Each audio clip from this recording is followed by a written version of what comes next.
देखो रिकॉर्डिंग का मैसेज क्या स्क्रीन शेयर है।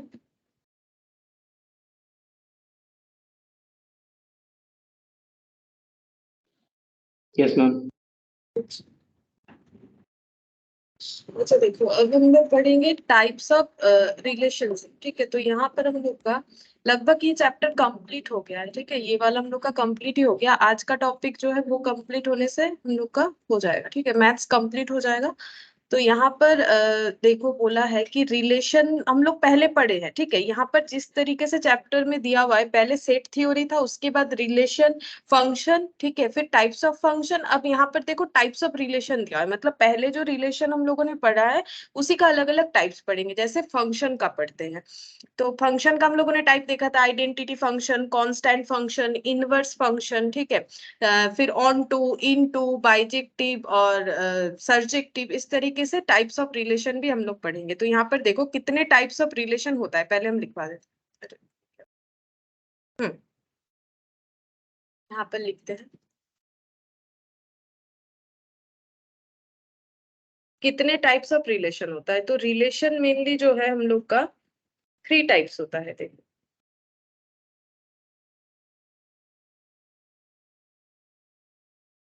टाइप्स ऑफ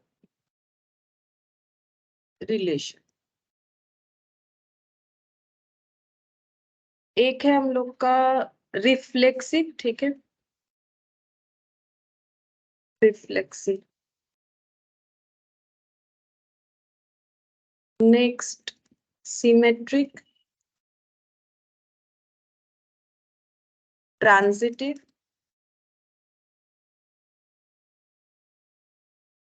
और equivalence.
Good morning.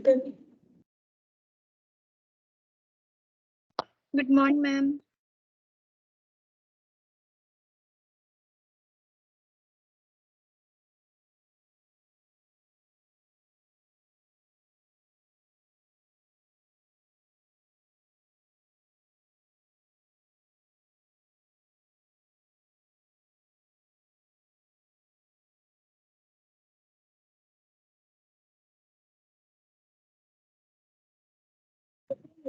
Admit network issue start था।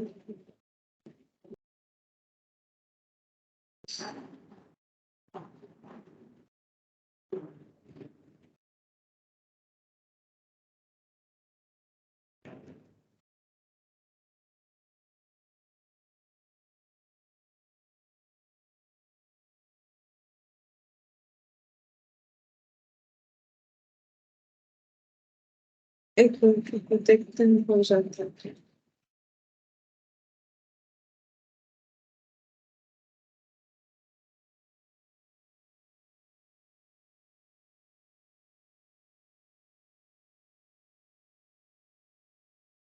ठीक है चलिए स्टार्ट करते, देखते हैं अगर एडमिट हो जाता है। इक्विवेलेंस,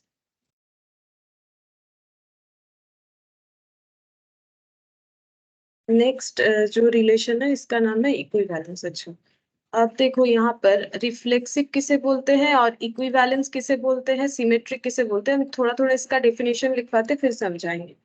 तो यहाँ पर लिखो कि if relation set contain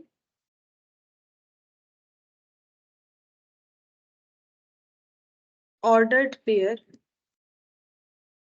contain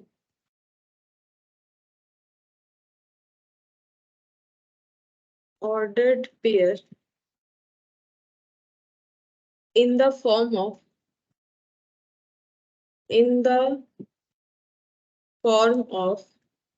a comma a b comma b and so on। समझा देंगे, एक बार लिख लो ताकि जब भी पढ़ोगे तो समझने में आसानी रहेगा। फिर सिमेट्रिक में लिखेंगे if relation set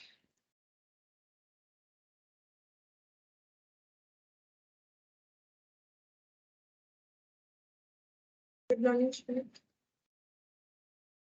ma'am.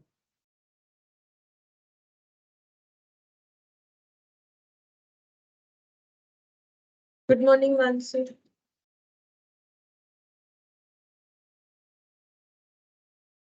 Good morning Mansi. If relation set morning ma'am. if relation set contains an ordered pair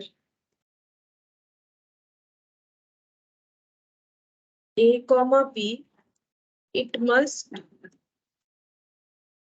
also contain p comma a। ये सब लिखा हुआ है, ठीक है, ऐसा नहीं है कि मैट में नहीं है। देखो मैट में हम लोग के पास लिखा हुआ है, लेकिन यहाँ ऐसे करके लिखा हुआ है। अगर हम लोग अपने आप यहाँ लिख लेंगे ना, देखो अपना हैंड राइटिंग पढ़ के याद रखना ना काफी आसान। तो ये देखो यहाँ पर लिख लो, वहां सेम चीज लिखा हुआ है, लेकिन एक बार खुद से लिखोगे तो दिमाग में चीज चला जाएगा, क्योंकि थोड़ा सा अलग टाइप का चैप्टर है ना, इसीलिए। ट्रांजिटिव में लिखेंगे if relation set contain as an ordered pair a comma b and b comma c, it must also contain a comma c, ये होना चाहिए। और इक्विवेलेंस में लिखेंगे, यहाँ पर ऐसे एरो देके लिखते हैं, if a relation is reflexive plus symmetric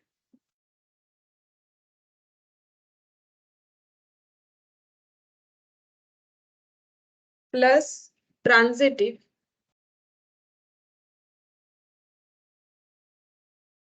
then it is equivalence। देखो इक्विवेलेंस का मतलब सबसे पहले समझा देते हैं। इक्विवेलेंस का मतलब अगर कोई रिलेशन सेट, ठीक है, रिलेशन सेट अगर सिमेट्रिक भी है, रिफ्लेक्सिव भी है, ट्रांजिटिव भी है, तो वो इक्विवेलेंस होगा, ठीक है। तो उसके लिए हम लोग को पहले पता करना पड़ेगा कि रिफ्लेक्सिव का मतलब क्या होता है, सिमेट्रिक का, और ट्रांजिटिव का मतलब क्या होता है। तो देखो हर एक डेफिनेशन में कॉमन लैंग्वेज क्या है, अगर देखोगे if relation set contains ordered pair, तो जो भी रिलेशन सेट हम लोग बनाएंगे, जो भी रिलेशन सेट हम लोग बनाएंगे उसका जो कॉम्बिनेशन है वो कैसा होना चाहिए। अगर उसमें ए बी बी इस तरीके के कॉम्बिनेशन कंटेन कर रहे हैं तो वो रिफ्लेक्सिव। अब इसका मतलब समझाते हैं। और दूसरा बोला है अगर ए बी है तो बी ए होना चाहिए, तब वो सिमेट्रिक होगा। अगर ए बी है बी सी है तो सी ए सी एग्जिस्ट करना चाहिए, तब जाके वो हम लोग का ट्रांजिटिव होगा। ऐसे समझ में नहीं आएगा जस्ट ऐसे रीड करने से। अब हम लोग जो है एक एक टाइप्स ऑफ रिलेशनशिप को पढ़ते हैं, ठीक है। जैसे देखो यहाँ पर एग्जाम्पल लेते हैं। हम पहले रिफ्लेक्सिव समझा रहे हैं, ठीक है, पहले हम रिफ्लेक्सिव समझा रहे हैं। यहाँ पर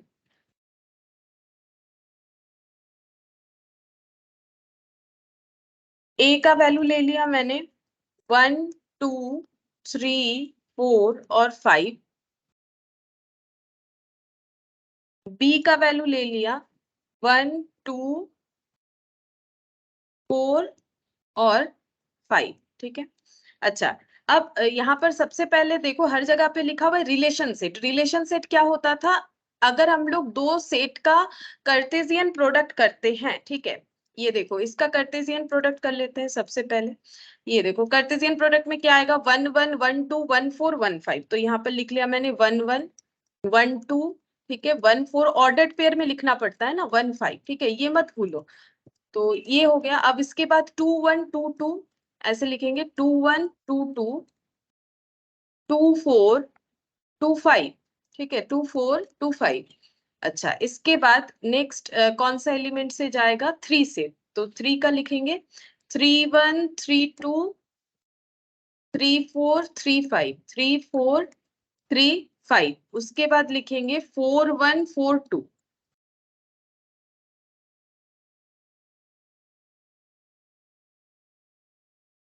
एक 4 1 4 2 4 4 और 4 5, ये हो जाएगा। और इसके बाद 5 1 5 2 5 4 5 5, ठीक है। तो तुम लोग सोचोगे कि हम फिर से क्यों कार्टेशियन प्रोडक्ट करवा रहे हैं, क्योंकि रिलेशन सेट पता करने के लिए तो कार्टेशियन प्रोडक्ट चाहिए। क्योंकि रिलेशन सेट का मतलब क्या होता है कि जो हम लोग कार्टेशियन प्रोडक्ट बना रहे हैं, मतलब ए क्रॉस बी कर रहे हैं, उसका सबसेट होता है रिलेशन सेट। अब एक कोई रिलेशन एग्जिस्ट करना चाहिए। जैसे हम मान लेते हैं कि हम लोग को ऐसा एक सेट रेडी करना है, रिलेशन सेट, जिसका नाम है R1, ठीक है। एक ऐसा रिलेशन सेट बनाना है जिसका नाम है R1, जिसका कंडीशन क्या है, R1 इक्वल टू क्या होना चाहिए, ऑर्डर्ड पेयर ए बी होना चाहिए। क्योंकि हमें पता है कि रिलेशनल सेट जो है ये इसमें से लिया गया कुछ एलिमेंट्स होगा, ठीक है। यहाँ पर कितने सारे एलिमेंट है, ये एक खुद एलिमेंट है, ऑर्डर्ड पेयर में एलिमेंट रहेगा, ठीक है। तो रिलेशन सेट जो है इसी से लिया गया कोई एलिमेंट होगा, लेकिन कैसे लेना है, कोई ना कोई कंडीशन हो सकता है। जैसे मान लो दिया हुआ है हमें ऐसा सबसेट बनाना है, ऐसा रिलेशन सेट बनाना है जहां पर a लेस देन b हो, ठीक है, a लेस देन b हो। तो मुझे एक चीज बताओ कि R1 में क्या क्या आ जाएगा, कौन कौन सा ऑर्डर्ड पेयर आ जाएगा जहां पर a लेस देन b है। a मतलब फर्स्ट ऑर्डर्ड पेयर का फर्स्ट एलिमेंट, b मतलब सेकंड एलिमेंट।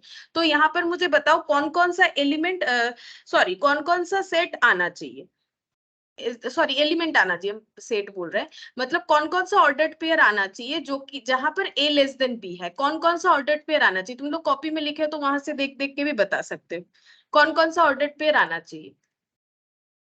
बोलो कौन कौन सा ऑर्डर्ड पेयर आएगा जहां पर a लेस देन b है, वही यहाँ लेना है। क्योंकि मैंने जो रिलेशन बनाया है उसका कंडीशन ये रखा है कि हमें वो रिलेशन सेट बनाना है जहां पर ordered pair a less then b होगा। तो a मतलब फर्स्ट जो है ऑर्डर्ड पेयर का डेटा, बी मतलब सेकेंड। तो कौन कौन सा यहाँ पर एलिमेंट आना चाहिए,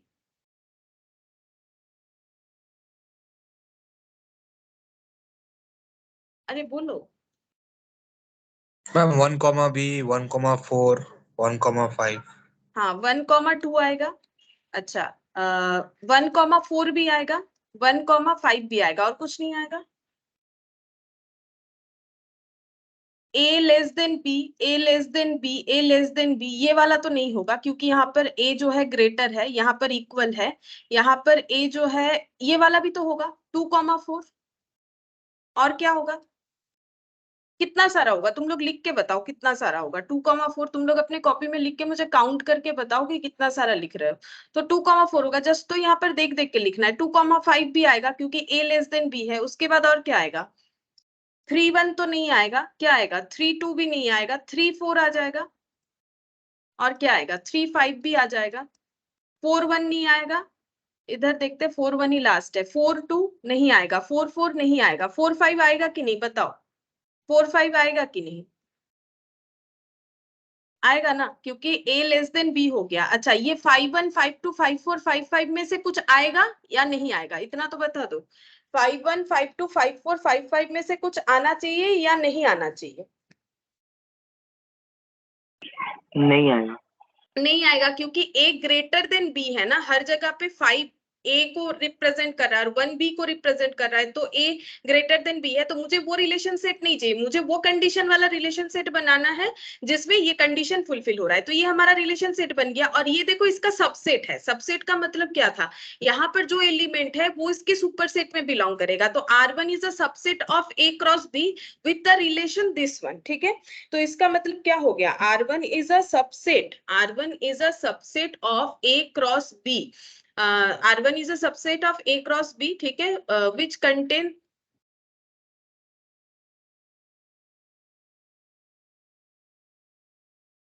गुड आफ्टरनून क्रिश। अच्छा ये देखो R1 हम लोग का एक रिलेशन सेट बन गया विच satisfy the condition A less then B, और ये बन रहा है, और ये सबसेट भी है। ठीक है, ये सबसेट भी है। अच्छा ध्यान से सुनोगे तो बोल पाओगे। अच्छा अब देखो यहाँ पर हम लोग को क्या बताना है कि ये रिफ्लेक्सिव है कि नहीं। अब रिफ्लेक्सिव होने से क्या फॉर्म होना चाहिए, A A B B ये फॉर्म होना चाहिए। A A B B ये फॉर्म का मतलब क्या हो गया, मतलब 1 1 2 2 3 3 4 4 5 5 ऐसा होना चाहिए। सोच के देखो।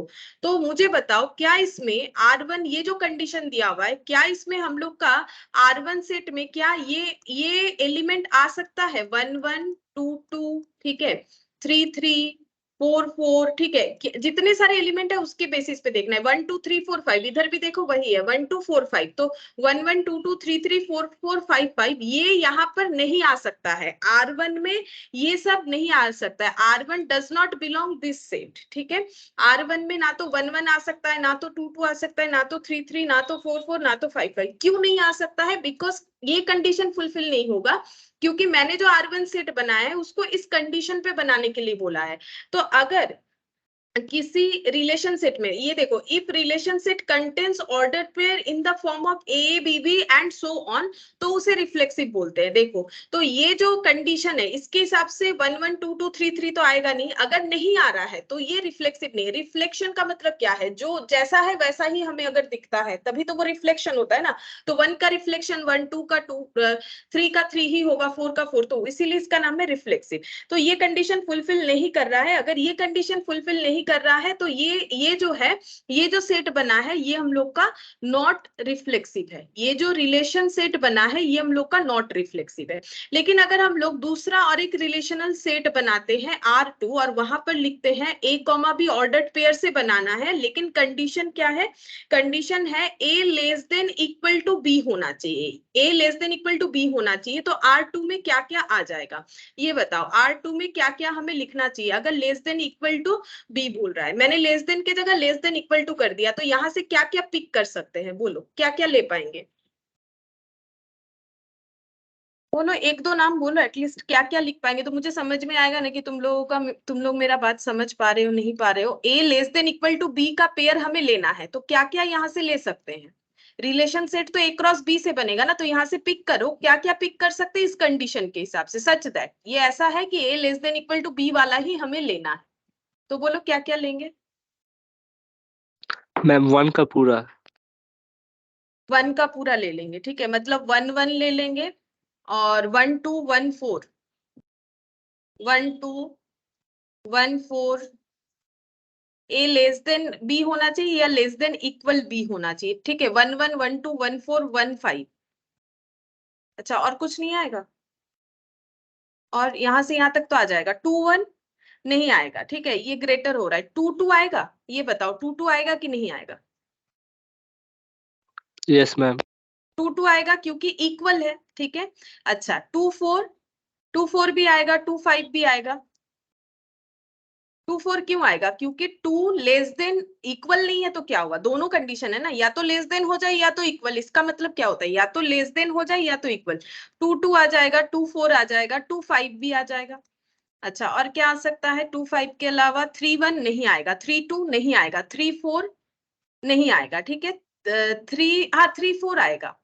अच्छा मैंने 3 3 नहीं लिखा है शायद ना, 3 3 गायब कर दिया क्या मैंने, 3, अच्छा यहाँ 3 है नहीं, ठीक है, इसीलिए, ठीक है कोई बात नहीं। तो यहाँ पर 2 5 आ गया, और क्या आ जाएगा 2 5 के बाद यहाँ पर जैसा है वैसे लिख देते। 3 1 नहीं आएगा, 3 2 नहीं आएगा, 3 4 3 5 ये दोनों आ जाएगा, 3 4 3 5 ये आ जाएगा 3 4 3 5, 4 1 नहीं आएगा, 4 2 नहीं आएगा, 4 4 आ जाएगा, 4 4 4 4 हो जाएगा, 4 5 हो जाएगा। ये देखो 4 4 4 5 और क्या आएगा 5 1 5 2 5 3 5 4 नहीं आएगा, लेकिन 5 5 आ जाएगा। ठीक है, लेकिन 5 5 आ जाएगा। तो यहाँ पर देखो हम लोग का क्या ये ए ए बी बी ऐसे पेयर हम लोग का यहाँ पर एग्जिस्ट कर रहा है कि नहीं, ये हमें चेक करना चाहिए। तो देखो एग्जिस्ट कर रहा है। ठीक है, हम लोग का ये जो सेट बन रहा है यहाँ पर 1 1 भी बिलोंग कर रहा है, 2 2 भी बिलोंग कर रहा है, 3 3 नहीं बना है, लेकिन 5 5 4 4 ये सब बिलोंग कर रहा है। ठीक है, तो यहाँ पर अगर हम लोग का ये पेयर्स एग्जिस्ट कर रहा है, ऐसे रिलेशन सेट को हम लोग रिफ्लेक्सिव बोलेंगे। If relation set contains ordered pair in the form of this one, अगर इस तरीके का ऑर्डर्ड पेयर फॉर्म कोई भी सेट अगर ले रहा है, ठीक है, कोई भी रिलेशन सेट में अगर एग्जिस्ट कर रहा है, तो इसे हम लोग रिफ्लेक्सिव बोलेंगे। ये रिफ्लेक्सिव हो जाएगा। अब यहां से डेफिनेशन देखो, यहाँ दिया है कि S A B C B any set then relation R is a subset of the product set S cross S। अगर एक सेट है S और उसका हम लोग प्रोडक्ट कर रहे हैं, ठीक है, तो यहाँ पर बहुत सारे सबसेट बनेंगे, जैसे हम लोगों ने देखा है बहुत सारे जो है क्रॉस ऑर्डर्ड पेयर में जो है एलिमेंट दिखेगा। If R contains all ordered pair form AA in S cross S, then R is a reflexive, in a reflexive relation A is related to itself। ठीक है, मतलब यहाँ पर रिलेशन किसके साथ किसका होना चाहिए, हर एक एलिमेंट का खुद के साथ अगर रिलेशन होगा, जैसे 1 का 1 के साथ, 2 का 2 के साथ, 3 का 3 के साथ, 4 का 4 के साथ और 5 का 5 के साथ, अगर इस तरीके का रिलेशन एग्जिस्ट कर रहा है तो इसे हम लोग बोलेंगे रिफ्लेक्सिव। अच्छा, यहाँ पर एक चीज गलत हो जा रहा है, देखो मैंने यहाँ पर, मुझे ना 3 भी लिखना चाहिए था, मैंने यहाँ 3 लिखा नहीं है। चलो कोई बात नहीं, यहाँ पर मैंने 3 नहीं लिखा है, लेकिन यहाँ पर 3 लिखना पड़ेगा अगर हमें रिफ्लेक्सिव करना है, तो फिर 3 वाला केस भी यहाँ पर आ जाएगा, 3 3 भी आ जाएगा। अब मान लो अगर हम पूरा ऑर्डर्ड पेयर नहीं भी लिखते हैं, यहाँ पर 3 लिखना पड़ेगा, नहीं तो गलत हो जाएगा। हम बताते हैं क्यों हो जाएगा।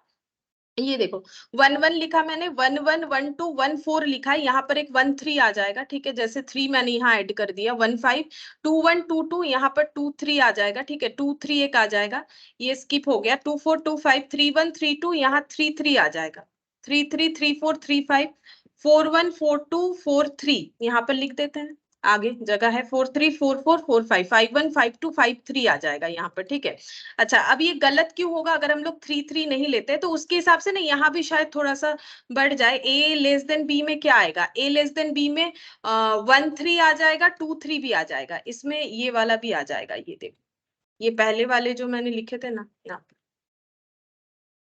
यहाँ पर दिखाते, ये मैंने क्लोज कर दिया था क्योंकि मैंने 3 नहीं लिखा है, तो 3 नहीं लिखने से एग्जाम्पल गलत हो जाएगा। कहाँ पर गलत होगा हम बताते हैं, 1 3 लिख लेते हैं क्योंकि A लेस देन B है, 2 3 भी लिख लेंगे, A लेस देन B है, फिर 3 3 नहीं लिखना पड़ेगा क्योंकि लेस देन B नहीं है। अच्छा, और इधर जो है 4 3 भी नहीं लिखना पड़ेगा, तो यहाँ 2 एडिशन हो जाएगा। ठीक है, यहाँ पर 2 एडिशन हो जाएगा, जैसे ही मैंने यहाँ 3 लिख दिया ना, तो यहाँ पर R1 में A लेस देन B में 2 आइटम और यहाँ पर ऐड हो गया, क्योंकि वो मैंने नहीं लिखा था इस वजह से। और ये जो R1 है यहाँ पर इक्वल वाले रिलेशनशिप में हम लोग का लेस देन इक्वल, तो 1 3 भी आ जाएगा, 1 3 भी आ जाएगा। अच्छा, ये तब लिखा हुआ नहीं था, अब देखते हैं 2 3 भी आ जाएगा, 2 3 भी आ जाएगा, 3 3 भी आ जाएगा, 2 3, और यहाँ पर लिखेंगे कॉमा देके आगे लिख देते हैं 3 3 आ जाएगा। और कुछ आएगा एडिशन करने के बाद, 4 3 नहीं आएगा। अच्छा, और 5 3 भी नहीं आएगा। चलो ये आ गया। अब यहाँ पर देखो क्या हुआ हम लोग का, ये रिफ्लेक्सिव क्यों है, क्योंकि यहाँ पर ये देखो 1 1 2 2 3 3 4 4 5 5 सारे रिलेशन एग्जिस्ट कर रहे हैं। ये देखो यहाँ पर 1 1 2 2 3 3 मैंने नीचे लिखा, 4 4 5 5। ठीक है, ये सारे रिलेशन एग्जिस्ट करने पड़ेंगे, सारे रिलेशन इन द सेंस यहाँ पर जितने सारे एलिमेंट है जिनका क्रॉस प्रोडक्ट हुआ है, जितने सारे एलिमेंट है, जैसे मैंने पहले जब लिखा था 1 1 2 2 4 4 5 5 3 3 तो नहीं लिखा था ना, तो अगर 3 3 नहीं बन रहा है, सपोज अगर 3 3 यहाँ पर नहीं रेडी हो रहा है, तो भी वो रिफ्लेक्सिव नहीं होगा। ऑल एलिमेंट के लिए जो है relation A to A, B to B, C to C, D to D होना चाहिए। ये देखो यहाँ पर लिखा हुआ है all ordered pairs in the form of A, A होना चाहिए। जैसे अगर मेरा यहाँ पर जो रिलेशन बन रहा है वहां पर, यहाँ अगर 1 2 3 4 5 5 है, यहाँ भी 1 2 3 4 5 है, तो मेरा 1 1 2 2 3 3 4 4 और ये जो है 5 5 जहां बनेगा वही हम लोग का रिफ्लेक्सिव रिलेशनशिप होगा। ठीक है, ये सारे रिलेशन बनने चाहिए तभी रिफ्लेक्सिव होगा। जैसे मान लो यहाँ पर इसके साथ 6 भी है लेकिन हम लोग का 6 6 नहीं बना तो वो रिफ्लेक्सिव नहीं होगा। ऑल एलिमेंट का खुद के साथ खुद का रिलेशन होगा तो ही वो रिफ्लेक्सिव कहलाएगा, अदरवाइज रिफ्लेक्सिव नहीं होगा। और अगर मान लो 1 2 है तो 1 1 और 2 2 ये जहां एग्जिस्ट करेगा वही रिफ्लेक्सिव होगा। अगर एक भी ऐसा अपने साथ रिलेशन जो है एग्जिस्ट नहीं करता है तो वो रिफ्लेक्सिव नहीं होगा। जैसे मैंने इसीलिए एग्जांपल में यहाँ पर 3 लिख दिया, वो थोड़ा सा मेरा एग्जांपल इस रिलेशन के लिए तो ठीक था बट इसके लिए गलत हो जाता। अगर मुझे इसको रिफ्लेक्सिव दिखाना है मुझे यहाँ 3 लिखना ही पड़ेगा या तो यहाँ से 3 एलिमिनेट करना पड़ेगा। तो मेरा जितना भी एलिमेंट है किसी एक सेट में, अब ए सेट के साथ ए सेट, यहाँ पर नाम बी दे दिए हैं बात अलग है लेकिन दोनों का एलिमेंट सेम है। जब दोनों का हम लोग क्रॉस प्रोडक्ट कर रहे हैं सेम हो या ना हो, ठीक है, लेकिन सेम नहीं होगा ना तो फिर ये वाला एग्जिस्ट नहीं करेगा। वो आगे आगे समझ में आएगा धीरे धीरे। तो अभी इतना समझो कि जब भी हम लोग कोई रिलेशन सेट बना रहे हैं वहां पर जो भी एलिमेंट से हम लोग क्रॉस प्रोडक्ट कर रहे हैं वहां से जब हम लोग रिलेशन सेट का यहाँ पर डेटा को पुट कर रहे हैं कोई भी एक रिलेशन या कंडीशन के बेसिस पे, तो हमारा सेम डेटा के साथ रिलेशन जो है एग्जिस्ट होना चाहिए। जैसे 1 1 के साथ 1 1 2 2 3 3 4 4 5 5, अगर यहाँ 1 2 3 4 है, अगर यहाँ पर मान लो ऐसे होता ए बी सी, ठीक है, यहाँ पर ए का वैल्यू मान लो ए बी सी होता और बी का वैल्यू भी मान लो ए बी सी होता, तो कौन सा पेयर हमारा एग्जिस्ट करने से रिफ्लेक्सिव होगा? ए ए बी बी सी सी, ठीक है, ये होना चाहिए तब जाके वो रिफ्लेक्सिव होगा। तो रिफ्लेक्सिव का मतलब ये हो गया, ठीक है। अच्छा, अब देखो हम लोग कुछ एग्जाम्पल और भी ले लेते हैं। जैसे मान लो यहाँ पर लिख देते हैं और कुछ एग्जाम्पल लेते हैं लैंग्वेज से। जैसे देखो रिलेशन सेट कैसे बनाना है। रिलेशन मतलब कोई कंडीशन है, क्या कंडीशन देना है, यहाँ पर लिख दिया has same height as over the set of boys, ठीक है। तो देखो कैसे होगा, रिलेशन क्या है, has the same height, has the same height as over the set of boys. मान लो एक साथ जो है तीन, ऐसे मान लो तीन बॉय खड़े हैं, ठीक है, तीन बॉय है, ठीक है, ए नाम है, बी नाम है और सी नाम है। तो अगर हम लोग ऐसे बोल रहे हैं ए का हाइट जो है वो ए के साथ इक्वल है, बी का हाइट जो है बी के साथ इक्वल है, सी का हाइट जो है सी के साथ इक्वल है, तो ये हम लोग बोल ही सकते हैं ए का हाइट ए के बराबर है, ठीक है, बी का हाइट जो है बी के बराबर है, सी का हाइट जो है सी के बराबर है। मतलब अगर हम लोग यहाँ पर तो फिल इन द ब्लैंक्स देते हैं और इस लैंग्वेज को पढ़ के देखते हैं ये कैसे लग रहा है। ए ऐसे देखो, ऐसे हम लोग फिलअप करते हैं यहाँ पर ऐसे लिख के, A has the same height as A. क्या ये हो सकता है कि ए का हाइट उसके तरह ही है? हाँ, ये बोल सकते, कोई प्रॉब्लम नहीं है। तो हम लोग यहाँ पर ऐसे ए कॉमा ए, ये हम स्मॉल लेटर में लिख रहे हैं क्योंकि सेट में एलिमेंट्स हमें स्मॉल लेटर में ही देना चाहिए, तो हम इसको ए बी सी ऐसे नाम दे देते हैं, ठीक है। तो ए का हाइट ए के तरह है लिख सकते हैं, बी का हाइट बी के तरह है लिख सकते हैं, सी का हाइट सी के तरह है लिख सकते हैं, ठीक है। या फिर ऐसे भी लिख सकते हैं ए का हाइट बी के तरह है, ठीक है, इस रिलेशन को कंफर्म करने के लिए ऐसे भी तो लिख सकते हैं ना। ये देखो ए का हाइट जो है वो बी के तरह है, हो सकता है ए और बी दोनों का हाइट एक ही जैसा है, तो ऐसे लिख सकते हैं ना, A has the same height as B, ठीक है। या फिर ऐसे लिख सकते हैं B has the same height as A, ठीक है, या फिर A has the same height as C, ये सब लिख सकते हैं, कोई प्रॉब्लम नहीं है। तो इसका मतलब देखो हमें ना हमेशा नंबर में ही क्वेश्चन दे ऐसा जरूरी नहीं है कि हमें कुछ रिलेशन ऐसे नंबर के हिसाब से बता दे, ठीक है, ऐसे नंबर दे दे। अगर हमें लैंग्वेज में दे तो कैसे समझना है कि रिफ्लेक्सिव है कि नहीं। तो अगर हम लोग का ये तीन जो है, मैंने तीन डेटा इसीलिए लिया है उससे समझने में आसानी होता है, इससे ज्यादा भी ले सकते हैं। तो ए बी बी सी से ये वाला कंडीशन एग्जिस्ट कर रहा है, as well as A B भी कर रहा है, बी ए भी कर रहा है। तो जो भी हो ये तो हम लोग बाद में देखेंगे। अगर हम लोग का ए बी बी सी सी ये एग्जिस्ट कर रहा है क्योंकि यहाँ पर ओवरऑल एलिमेंट तीन ही है, तो इसे हम लोग बोलेंगे ये रिफ्लेक्सिव है, ठीक है, इसे हम लोग बोलेंगे ये रिफ्लेक्सिव है।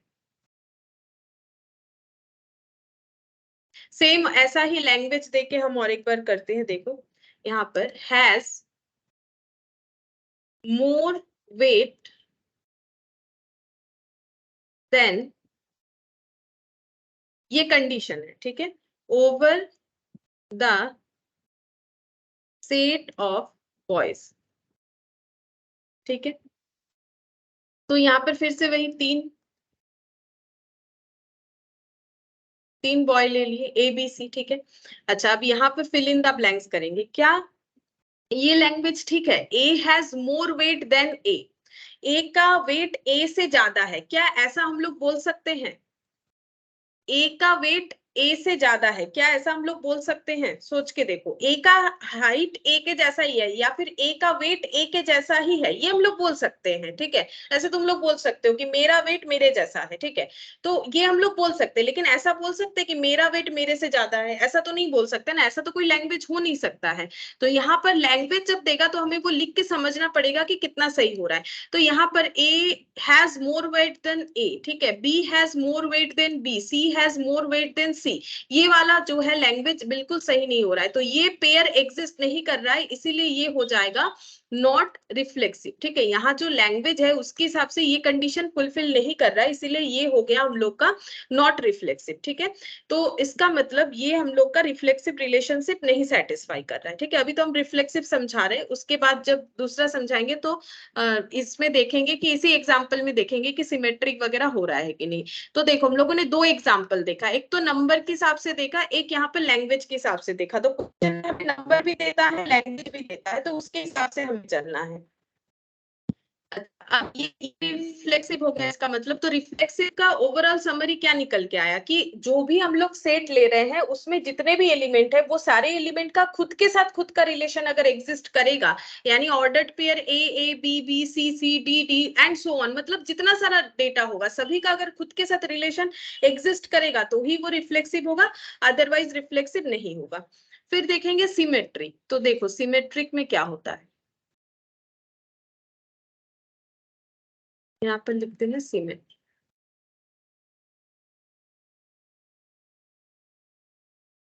अच्छा, सिमेट्रिक रिलेशनशिप। तो सिमेट्रिक रिलेशनशिप में क्या होगा, अगर ये देखो, अगर A comma B ordered pair R में बिलोंग कर रहा है तो बी कॉमा ए होना ही चाहिए, ठीक है। B comma A should also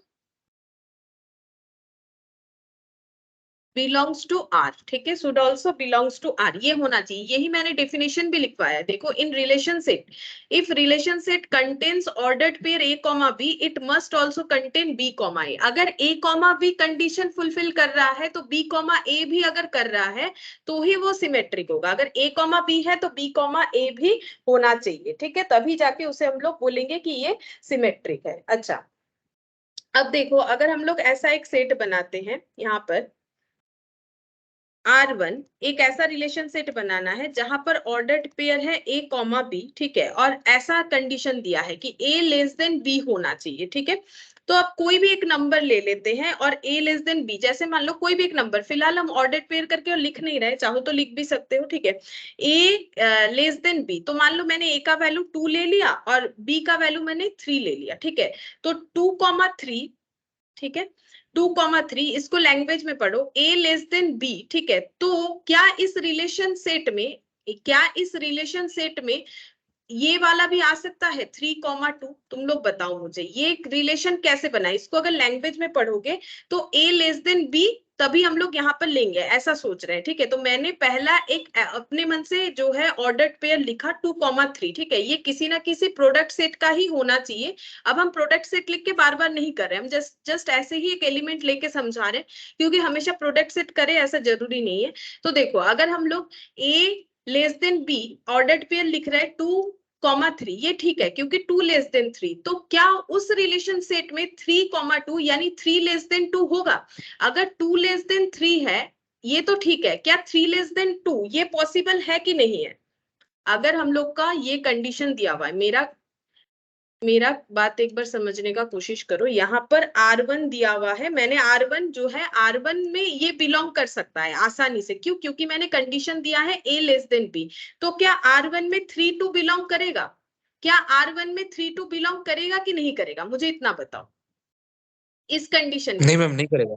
नहीं करेगा, तो नॉट बिलोंग्स टू। तो इसका मतलब ये ऐसा सेट बना जहां पर ए बी तो है, क्या बी ए है? क्योंकि इसको अगर ए मानोगे, इसको अगर बी मानोगे, तो ये बी हो गया, ये ए हो गया। ये दोनों एक साथ R1 में नहीं रह सकता है। R1 में हम लोग ये लिख देते हैं और ये लिख देते हैं, ये पॉसिबल नहीं है। क्यों नहीं है? बिकॉज ये कंडीशन को फुलफिल नहीं करेगा ना। ये सेट इस कंडीशन से बनना चाहिए, ये रिलेशन सेट इस कंडीशन पे बेस्ड है। तो इस कंडीशन के अकॉर्डिंग 2,3 लिखते हैं, चलेगा। लेकिन उस 2,3 लिखा है बोल के 3,2 एग्जिस्ट तो नहीं कर रहा है, तब तो ये रिलेशन नहीं बनेगा।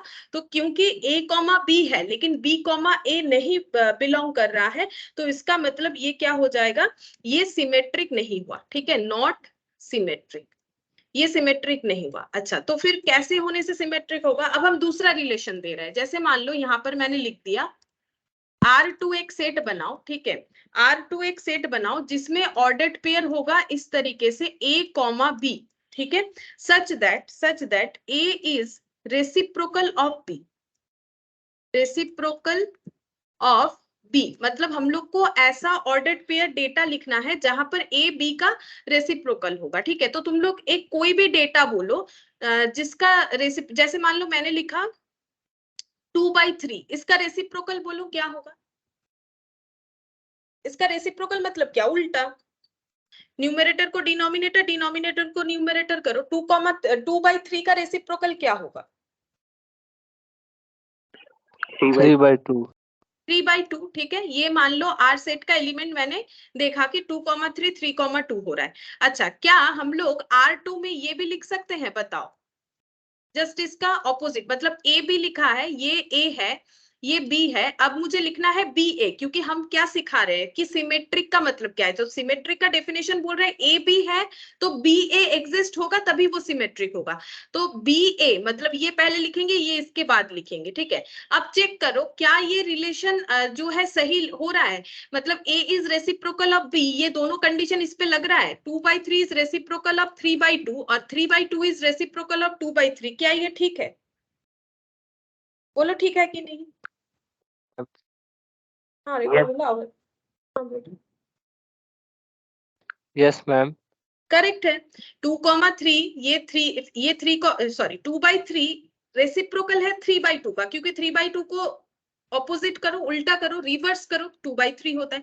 3/2 का जो रेसिप्रोकल है 2/3 होगा। तो इसका मतलब ये सिमेट्रिक हुआ। ठीक है, ये क्या हो गया? सिमेट्रिक हो गया। ठीक है, ये सिमेट्रिक। जैसे तुम लोग कोई जो है कोई भी पेड़ का जो है पत्ता, जो लीफ है, वो देखते हो ऐसे मिडिल में ऐसे रहता है और इधर से जो ऐसे करके बना हुआ है, ये दोनों ना सिमेट्रिक होता है। अगर तुम लोग ध्यान से देखोगे, इधर भी जैसा होता है ना, इधर भी वैसा होता है। ठीक है, इधर भी ऐसा होता है। या फिर किसी किसी मतलब एग्जैक्ट ना भी हो तो थोड़ा बहुत मतलब इसको हम लोग बोल सकते हैं कि सिमेट्रिक है, इधर भी जैसा है इधर भी वैसा ही है। ठीक है, तो ये सिमेट्रिक होता है। तो ये देखो, ये सिमेट्रिक रिलेशनशिप यहाँ पर मैथमेटिक्स में हमें कैसे समझना है? अगर ए बी एग्जिस्ट है तो बी ए बी उस रिलेशन को सेटिस्फाई, अगर ऐसा रिलेशन सेट बना रहे जहां पर ए बी के साथ साथ बी ए भी एग्जिस्ट कर सकता है, तो वो सिमेट्रिक है।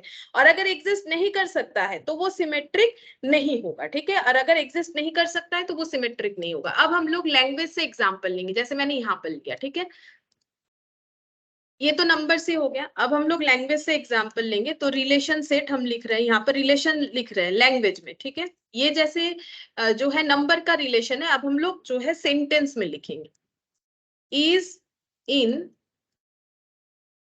Same class as, over the set of students. अच्छा, यहाँ और यहाँ फिल इन द ब्लैंक्स करके हम लोग इसे फुलफिल कर सकते हैं। और यहाँ पर लिखते हैं is junior than over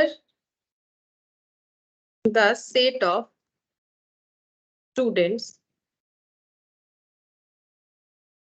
अच्छा, और एक लिख लेते हैं, is square of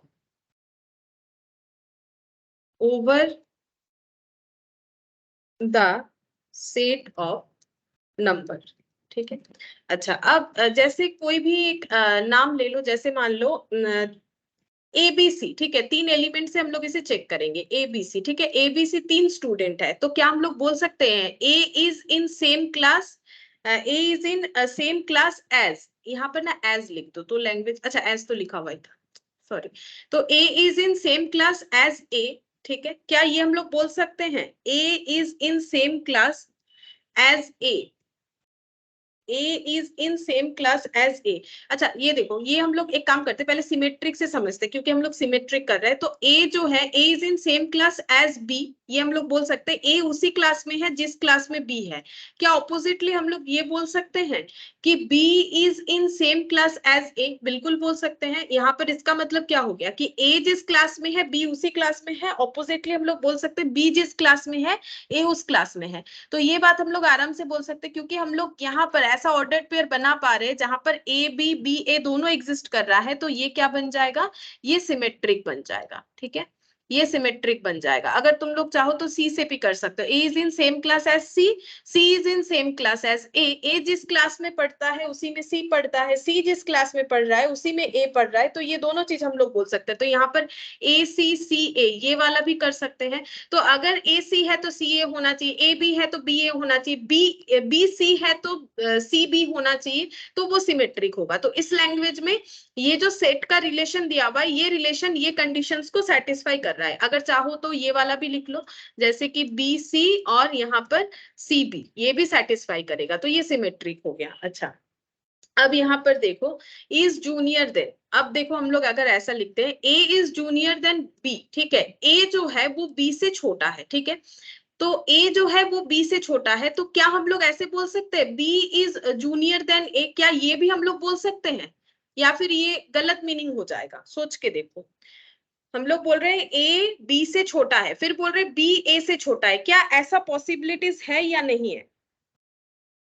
A B लिखने से बी नहीं ए हो नहीं होगा, क्योंकि कोई एक छोटा है कोई एक बड़ा है। ए बी से छोटा है, फिर बोल रहे बी ए से छोटा है, तो फिर एक्चुअली जूनियर कौन है सीनियर कौन है? एक जन किसी एक से छोटा भी है, किसी एक से एज में बड़ा भी है, ये तो पॉसिबिलिटीज नहीं है।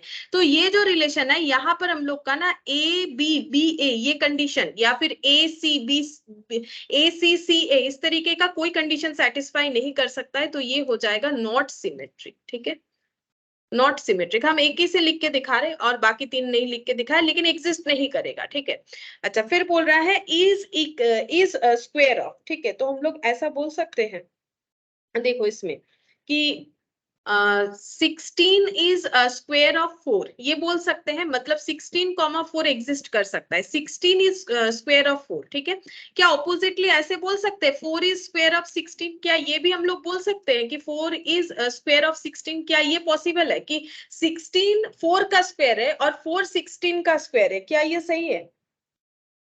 क्या ऐसा कोई ऑर्डर्ड पेयर यहाँ बनेगा?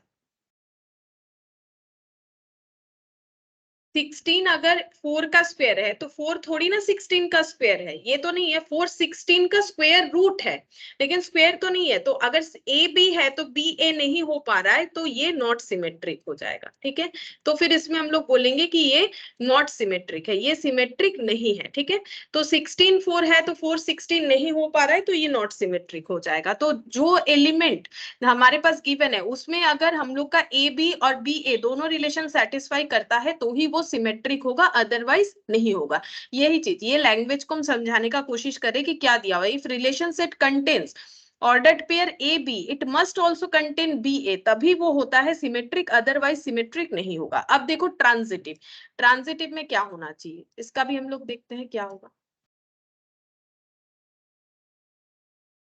ट्रांजिटिव यहाँ पर लिखते हैं, देखो ट्रांजिटिव में क्या होना चाहिए, यहाँ रिलेशन सेट यहाँ पर लिखते हैं इज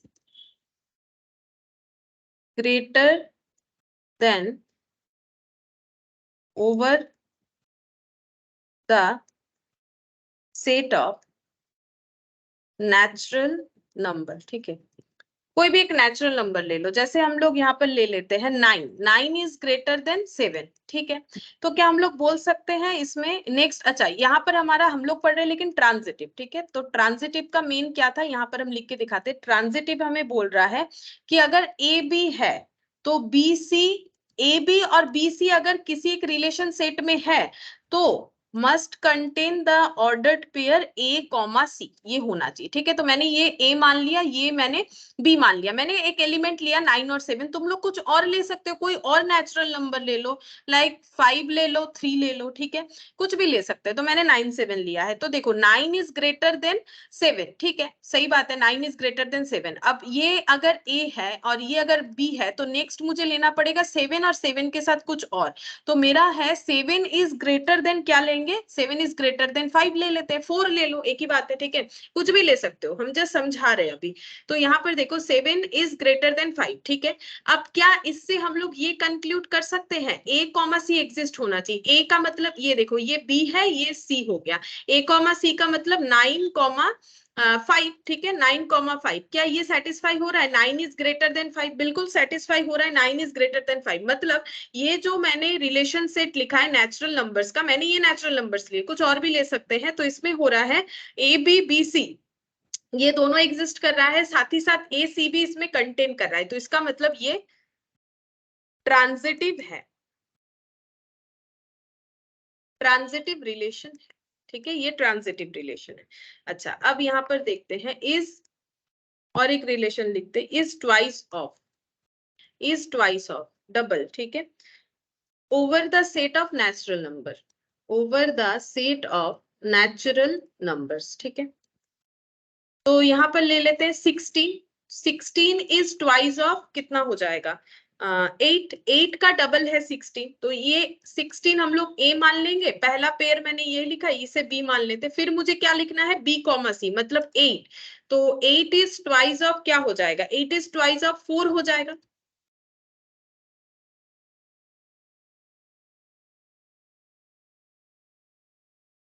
देखो 8 इज ट्वाइस ऑफ 4 हो गया ना, ये हो गया बी और ये हम लोग का हो गया सी। तो देखो 16 इज ट्वाइस ऑफ 8, ठीक है, सही कंडीशन है कि 16 8 का डबल है। 8 इज ट्वाइस ऑफ 4, हाँ 4 का डबल 8 है। क्या अब इससे ये लिख सकते हैं, क्या लिखना है, ए सी लिखना है, ठीक है, क्या लिखना है, ए कॉमा सी पेयर बनाना है, ठीक है। तो ए कॉमा सी पेयर बनाते, ए का मतलब 16 और सी का मतलब आ रहा है 4, ठीक है। तो क्या हम लोग बोल सकते हैं 16 इज ट्वाइस ऑफ 4, नहीं, 4 का ट्वाइस तो 8 होता है, 4 का ट्वाइस तो 8 होता है, क्योंकि ए भी एग्जिस्ट कर रहा है, बी सी एग्जिस्ट कर रहा है, बट ए सी एग्जिस्ट नहीं कर रहा है। तो ये हो जाएगा नॉट ट्रांजिटिव, ठीक है, ये हो जाएगा नॉट ट्रांजिटिव। तो देखो तीनों तरीके का हम लोगों ने सीखा कि रिफ्लेक्सिव क्या होता है, सिमेट्रिक क्या होता है, ट्रांजिटिव क्या होता है। अब अगर किसी सेट में रिफ्लेक्सिव, सिमेट्रिक, ट्रांजिटिव तीनों कंडीशन ही मिल जाते हैं तो उसे हम लोग बोलते हैं इक्विवेलेंस सेट। ये देखो इक्विवेलेंस को और अलग से क्या बताए, अगर कोई सेट में रिफ्लेक्सिव भी, सिमेट्रिक, ट्रांजिटिव तीनों तरीके का कंडीशन फुलफिल होता है तो वो इक्विवेलेंस सेट हो जाएगा। मतलब इसको हम लोग ऐसा बोल सकते हैं, ये देखो रिफ्लेक्सिव में क्या क्या होना चाहिए, रिफ्लेक्सिव में होना चाहिए ए ए, बी बी, ये समरी कर लेते हैं, सी सी एंड सो ऑन।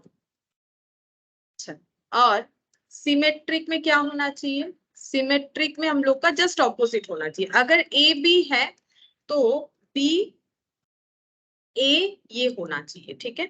अच्छा ट्रांजिटिव में क्या होना चाहिए, ट्रांजिटिव में होना चाहिए कि अगर ए बी है एंड बी सी है तो ए सी जरूर होना चाहिए, ठीक है। तो ये हम लोग का ओवरऑल अभी हम लोगों ने जो देखा उसका जस्ट मैंने अभी देखो, तुम लोग को जस्ट इतना याद रखने से होगा, ये डेफिनेशन वगैरह इतना याद रखने का जरूरत नहीं है, ठीक है। अभी हम लोगों ने किया तो पता चला ना कि रिलेशन सेट से आ रहा है, हम लोग तो टाइप्स ऑफ रिलेशन पढ़ रहे हैं।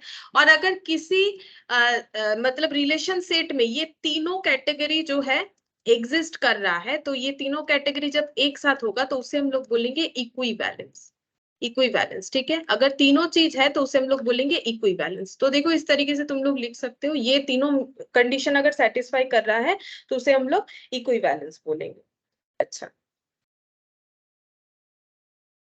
अब यहाँ पर रिलेशन सेट जो हम लोगों ने देखा, तो देखो टाइप्स ऑफ रिलेशन देखा, तो फिर से एक बार बता देते हैं, हम लोग को कोई ना कोई रिलेशन दे देगा कोई एक कंडीशन के साथ, ठीक है। मतलब हम लोग को पहले एक रिलेशन सेट मिल जाएगा, किसके रिलेशन सेट कहाँ से मिलेगा, ए टू बी, ए सेट के साथ बी सेट का रिलेशन जो है वो हमें देखना है, और वो कैसे लिखा हुआ होगा, ऑर्डर्ड पेयर में लिखा हुआ होगा, ठीक है। और A is in some relation with B होगा, रिलेशन विथ बी होगा, जहां पर always A belongs to capital A मतलब पहला वाला सेट, और B belongs to capital B यानी सेकंड वाला सेट होगा, ठीक है। तो रिलेशन सेट कैसे बनाते हैं, कोई भी दो सेट के अंदर रिलेशन सेट बन सकता है। ए टू बी का मतलब ए के साथ बी का रिलेशन हमें ढूंढना है, ए बी ऑर्डर्ड पेयर में रिलेशन सेट में लिखा जाएगा, और ये क्या हो जाएगा, कुछ एक रिलेशन रहेगा और ए और बी के बीच में, और ए जो है फर्स्ट एलिमेंट होगा मतलब फर्स्ट सेट का एलिमेंट, बी जो है सेकंड सेट का एलिमेंट होगा, ठीक है। और ये जो रिलेशन सेट में क्या कंटेन करेगा, ये कंडीशन जो सेटिस्फाई करेगा, मतलब यहां पर ऐसे लिख लो, containing only those element which satisfy a given particular relation between both the element of ordered pair, ठीक है। देखो मैंने क्या लिखा है, मैंने लिखा है कि इसमें आर में कौन कौन सा एलिमेंट लेंगे, वही एलिमेंट लेंगे जो गिवन पर्टिकुलर रिलेशनशिप को सेटिस्फाई करेगा, जो कि उस दो ऑर्डर्ड पेयर यानी ए और बी के बीच में होगा। अभी हम लोगों ने उसी हिसाब से सारे एग्जांपल क्रिएट किए है ना। ये देखो यहाँ पर हम लोगों ने क्या कंडीशन लगाया, ए लेस देन बी, तो वही सारे एलिमेंट लेंगे जो इस रिलेशन को सेटिस्फाई करेगा, ठीक है। अच्छा, अब टाइप्स ऑफ रिलेशन भी देख लिया, अब हम लोग यहाँ पर नेक्स्ट देखते हैं, इसके बाद हम लोग क्या करेंगे, यहाँ पर क्वेश्चन कुछ कर सकते हैं, एक दो क्वेश्चन कर सकते हैं। 7C का, ठीक है, अभी तक कंप्लीट नहीं हुआ है सारी चीज, लेकिन हम लोग जो भी अभी सीखे हैं उसके हिसाब से कुछ क्वेश्चंस हम लोग सॉल्व कर सकते हैं। तो 7C का क्वेश्चन नंबर 1,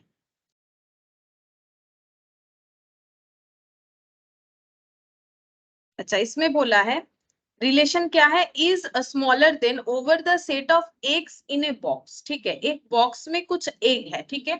अब उसमें बोल रहा है क्या ये रिलेशन सेटिस्फाई करेगा, इज स्मॉलर देन, ये तुम लोग को बताना है, is smaller then relation satisfy करेगा कि नहीं। तो हम यहाँ पर ऐसे लिख देते हैं, देखो लैंग्वेज में रिलेशन है, ऐसे गैप दे दिया, इज स्मॉलर देन, ताकि हम लोग गैप को फुलफिल करके समझ पाए कि सही हो रहा है कि गलत हो रहा है, इज स्मॉलर देन। अब मान लो ये एक बॉक्स है, यहाँ पर कुछ एग है, ठीक है। अब क्योंकि बोला है इज स्मॉलर देन रिलेशन, तो इसका मतलब सारे एग एक जैसे तो नहीं होंगे, ठीक है। तो इसका मतलब जैसे मान लो ये एक एग है, ये एक एग है, ये एक एग, नॉर्मली हम लोग 3 एलिमेंट से जो है हमेशा चेक करेंगे, 3 से ज्यादा भी कर सकते हो, लेकिन ज्यादा करोगे तो फिर जो है प्रॉब्लम होगा इसको समझने में, इसीलिए हम लोग मिनिमम 3 एलिमेंट लेंगे। उसका रीजन ये है, देखो क्योंकि हमारे पास ये देखो ए बी सी, यहाँ पर तो देखो ए से भी हम लोग बोल सकते हैं, लेकिन ट्रांजिटिव में तो ये 3 होना जरूरी है ना, ए बी सी। तो कभी भी अगर चेक करोगे, हमें कोई अगर पर्टिकुलर एलिमेंट नहीं दिया हुआ है, तो हम लोग 3 एलिमेंट से ही चेक करेंगे, ए बी सी, ठीक है। तो मैंने 3 एग बना लिए हैं। अब बोलो, अगर हम लोग लिख रहे हैं ए इज स्मॉलर देन बी, ठीक है, ये साइज देख के भी बोल सकते हो, या फिर ऐसे भी हम लोग मान लेते हैं ए अगर एक एग है जो बी से स्मॉलर है, ठीक है, ए इज स्मॉलर देन बी, ये बात चलेगा। अच्छा, हमें यहाँ पर चेक क्या करने बोला है, ट्रांजिटिव है, सिमेट्रिक है, रिफ्लेक्सिव है, इक्विवेलेंस है। अच्छा, सबसे पहले हम लोग रिफ्लेक्सिव चेक करेंगे, ठीक है, फिर सिमेट्रिक, फिर ट्रांजिटिव। रिफ्लेक्सिव है कि नहीं चेक करते, क्या हम लोग ये बोल सकते हैं ए इज स्मॉलर देन ए से कम है, क्या ये हम लोग बोल सकते हैं, या फिर B is smaller than B, या फिर C is smaller than C, क्या ये कंडीशन होगा, मतलब ए बी बी और सी सी, क्या ये पेयर हम लोग का इस रिलेशनशिप में सेटिस्फाई कर रहा है, क्या हम लोग बोल सकते हैं कि ए एक खुद से छोटा है, बी एक खुद से छोटा है, सी एक खुद से छोटा है। देखो मैथ्स में क्या होता है, ए इज स्मॉलर देन ए, ये कंडीशन कभी नहीं होता, या फिर ए इज ग्रेटर देन ए, क्योंकि वैसे भी देखो ये बात ही अजीब सा है ना कि ए इज ग्रेटर देन ए। जैसे मान लो 10 इज ग्रेटर देन 10, कभी हो सकता है 10 इक्वल 10 हो सकता है, लेकिन 10 लेस देन 10 या 10 ग्रेटर देन 10 ये सब नहीं हो सकता है। ठीक है, तो मुझे एक चीज बताओ, क्या इसमें A B B C C exist करेगा? क्योंकि मैंने 3 एलिमेंट लिया है, तीनों एलिमेंट का अपने साथ रिलेशन सेटिस्फाई होगा कि नहीं होगा? अगर होगा तो ये रिफ्लेक्सिव होगा। दूसरा ऐसे ए बी और बी ए ये एग्जिस्ट कर रहा है कि नहीं? कोई भी एक पेयर देखने से चलेगा, क्योंकि यहाँ पर ऑल पेयर्स को देखने का जरूरत नहीं है, लेकिन जो खुद के साथ रिलेशन है उसमें सारे पेयर्स को देखना जरूरी है। अगर मैंने 3 लिया है तो तीनों को देखना जरूरी है। लेकिन सिमेट्रिक में क्या है, ए बी है तो बी ए होने से ही होगा, ए सी है तो सी ए होने से ही होगा। ठीक है, तो मुझे एक चीज बताओ कि ये सेटिस्फाई कर रहा है कि नहीं, ए बी बी सी सी। ठीक है, और ये भी बता दो, जैसे ए सी है तो सी ए, या फिर बी सी है तो सी बी, क्या ये एग्जिस्ट करेगा कि नहीं करेगा, ये बताओ। और दूसरा हमारा अगर ट्रांजिटिव पता करना है तो ए बी एग्जिस्ट होने से, बी सी एग्जिस्ट होने से, ए सी एग्जिस्ट होना चाहिए, तब जाके वो ट्रांजिटिव होगा। तो मुझे ये बताओ कि ये जो रिलेशनशिप दिया हुआ है इज स्मॉलर देन, तो क्या उसमें ये वाला रिलेशन सेटिस्फाई हो रहा है, ये हो रहा है, ये हो रहा है, कौन सा हो रहा है? बोलो पहला वाला आंसर दो। क्या ये रिफ्लेक्सिव वाला रिलेशन सही है कि गलत है? ये रिफ्लेक्सिव होगा कि नहीं होगा? क्या नहीं होगा। नहीं होगा, नो नॉट रिफ्लेक्सिव। ठीक है, क्योंकि A is smaller than A, B smaller than B, C smaller than C नहीं होता है। अब एग हो, फ्रूट हो, या फिर कोई ह्यूमन बीइंग हो, कोई फर्क नहीं पड़ता है। ठीक है, अच्छा अगर हम लोग ऐसे बोल रहे हैं कि ए इज स्मॉलर देन बी, तो क्या हम लोग ये बोल सकते हैं बी इज स्मॉलर देन ए, चाहे वो एग हो या कुछ और हो, क्या फर्क पड़ता है? यहाँ एग बोला है, एग की जगह कुछ और भी बोल सकता था। तो मुझे बोलो, क्या A is smaller than B, तो हम लोग ऑपोजिटली बोल सकते हैं बी इज स्मॉलर देन ए? अगर बोल पाएंगे तो सिमेट्रिक हो। बोलो,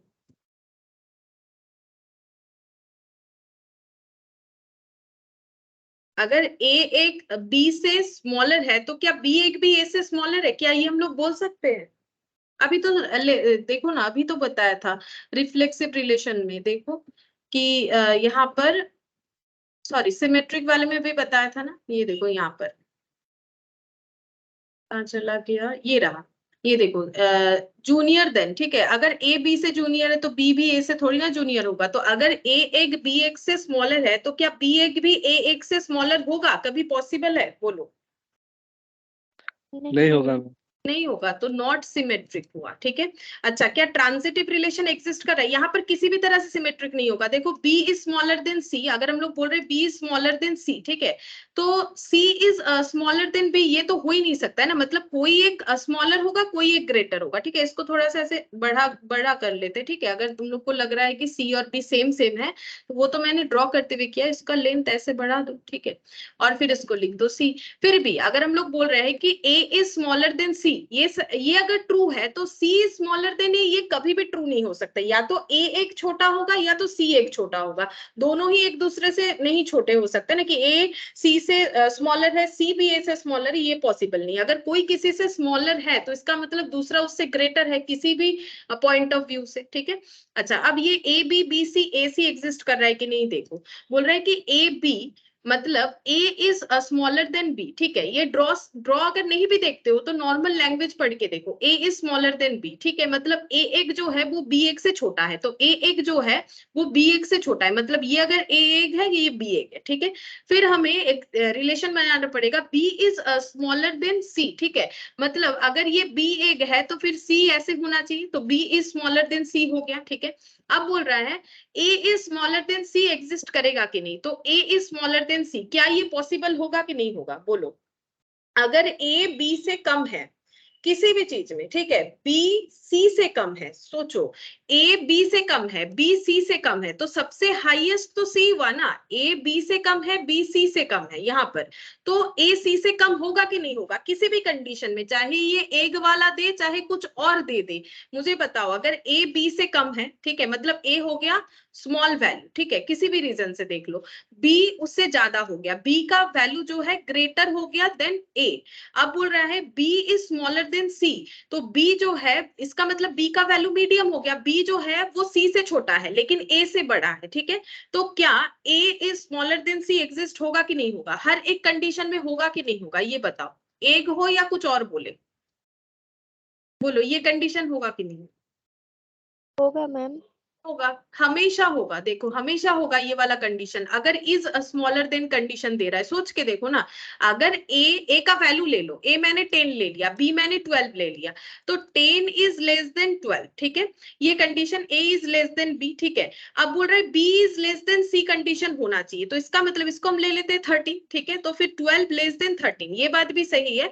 तो अब बोल रहा है क्या 10 लेस देन 13 होगा, बिल्कुल होगा, ठीक है, तो ये हमेशा सेटिस्फाई करेगा ये रिलेशन। अब देखो यहाँ एक लिखा है तो मैंने साइज के हिसाब से दिखा दिया, नंबर लिख लो, कुछ भी लिखो, तो कैसा भी यहाँ पर कंडीशन क्यों ना हो, एक हो कुछ भी हो, तो इज स्मॉलर देन जो रिलेशन है उसमें रिफ्लेक्सिव सिमेट्रिक कभी एग्जिस्ट नहीं करेगा, लेकिन ट्रांजिटिव जरूर होगा, ट्रांजिटिव जरूर होगा। इसका मतलब इसका आंसर हो जाएगा हम लोग का ट्रांजिटिव, यानी कि ऑप्शन ए। इस तरीके से ढूंढना पड़ेगा, देखो थोड़ा सा समझने वाला चैप्टर है, लेकिन अगर समझ लोगे तो आसानी से कर पाओगे। फिर नेक्स्ट देखो, यहाँ पर बोला है is equal to over the set of all rational numbers, ठीक है, अगर हम लोग कुछ रैशनल, ऑल रैशनल नंबर, ठीक है, जितना भी रैशनल नंबर है पूरे वर्ल्ड में, ठीक है, मतलब पूरे यूनिवर्स में, मैथ्स का बात कर रहे हैं, ठीक है, पूरे यूनिवर्स में, मैथमेटिकल यूनिवर्स में जितने भी रैशनल नंबर है, ये तो अनकाउंटेबल है ना, रैशनल नंबर तो बहुत सारे बना सकते हैं, जिसको p बाई क्यू फॉर्म में हम लोग रिप्रेजेंट कर सकते हैं। अब उसमें रिलेशन बोला है इज इक्वल टू, ठीक है, तो हम यहाँ पर लिखते हैं इज इक्वल टू,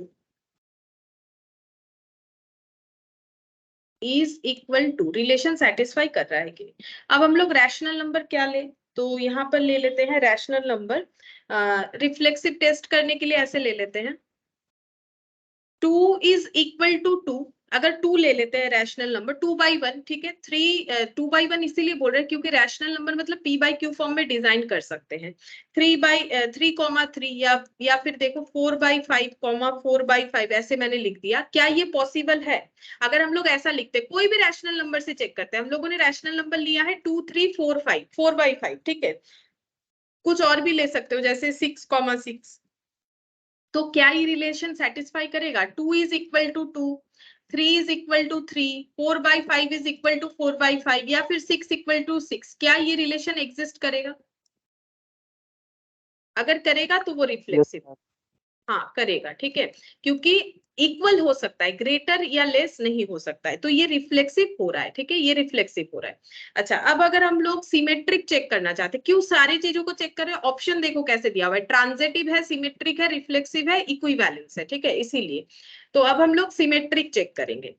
अच्छा, अब देखो मुझे तो यहाँ पर देखना, अच्छा इक्विवेलेंस भी तो हो सकता है ना, अच्छा ठीक है देख लेते हैं, सिमेट्रिक भी देखना पड़ेगा। तो सिमेट्रिक में क्या होना चाहिए, अगर हम लोग का ऐसा कुछ पेयर एग्जिस्ट कर रहा है, लाइक अगर 3/2 कॉमा, यहाँ पर 3/2 को 1.5 लिख देते हैं, ठीक है, तो क्या हम लोग बोल सकते हैं 1.5 कॉमा 3/2 ये एग्जिस्ट कर रहा है, मतलब 3/2 का वैल्यू कितना आता है, 3/2 मतलब 1.5 ही आता है, तो ये देखो 3/2 इज इक्वल टू 1.5, रिवर्सली बोल सकते हैं 1.5 इज इक्वल टू 3/2, क्या ऐसा बोल सकते हैं, अगर ऐसा बोल सकते हैं तो ये सिमेट्रिक होगा,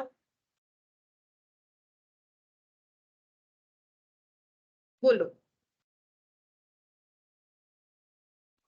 Yes, ma'am. तो ये हो जाएगा हम लोग का सिमेट्रिक, ठीक है, हम लोग कोई भी रैशनल नंबर से चेक कर सकते हैं, ठीक है, कोई भी रैशनल नंबर से चेक कर सकते हैं जहां इज इक्वल टू रिलेशन। तो अब अगर 3/2 लिखा है तो मुझे 1.5 लिखना पड़ेगा, तुम लोग कुछ और डेटा लेके देख सकते हो, लाइक यहाँ पर अगर ले लिया 2/5, ठीक है, तो यहाँ पर 2/5 को चेक करना पड़ेगा, कैलकुलेटर लेके देखो 2/5 का कितना होगा, किसी भी तरीके से तुम लोग को यहाँ पर डेटा ऐसा लेना है ताकि तुम लोग उसे समझ पाओ। ये देखो 2/5 0.4, ठीक है, तब क्या 0.4 कॉमा 2/5 एग्जिस्ट करेगा, बिल्कुल करेगा, ये इससे इक्वल है, ये इससे इक्वल है, कोई भी रैशनल नंबर से कर सकते हैं।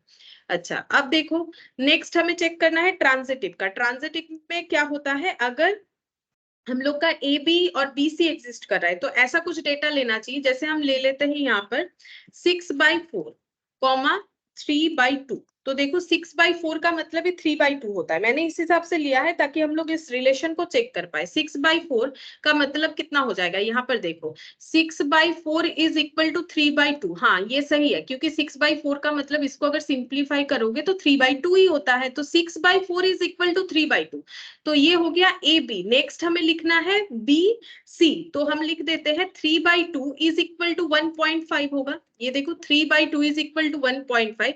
तो क्या इससे ये कंडीशन, क्या इससे ये अप्लाई हो जाएगा, ये ए बी बी सी तो होना चाहिए ए सी। 6,4 सी मतलब 1.5।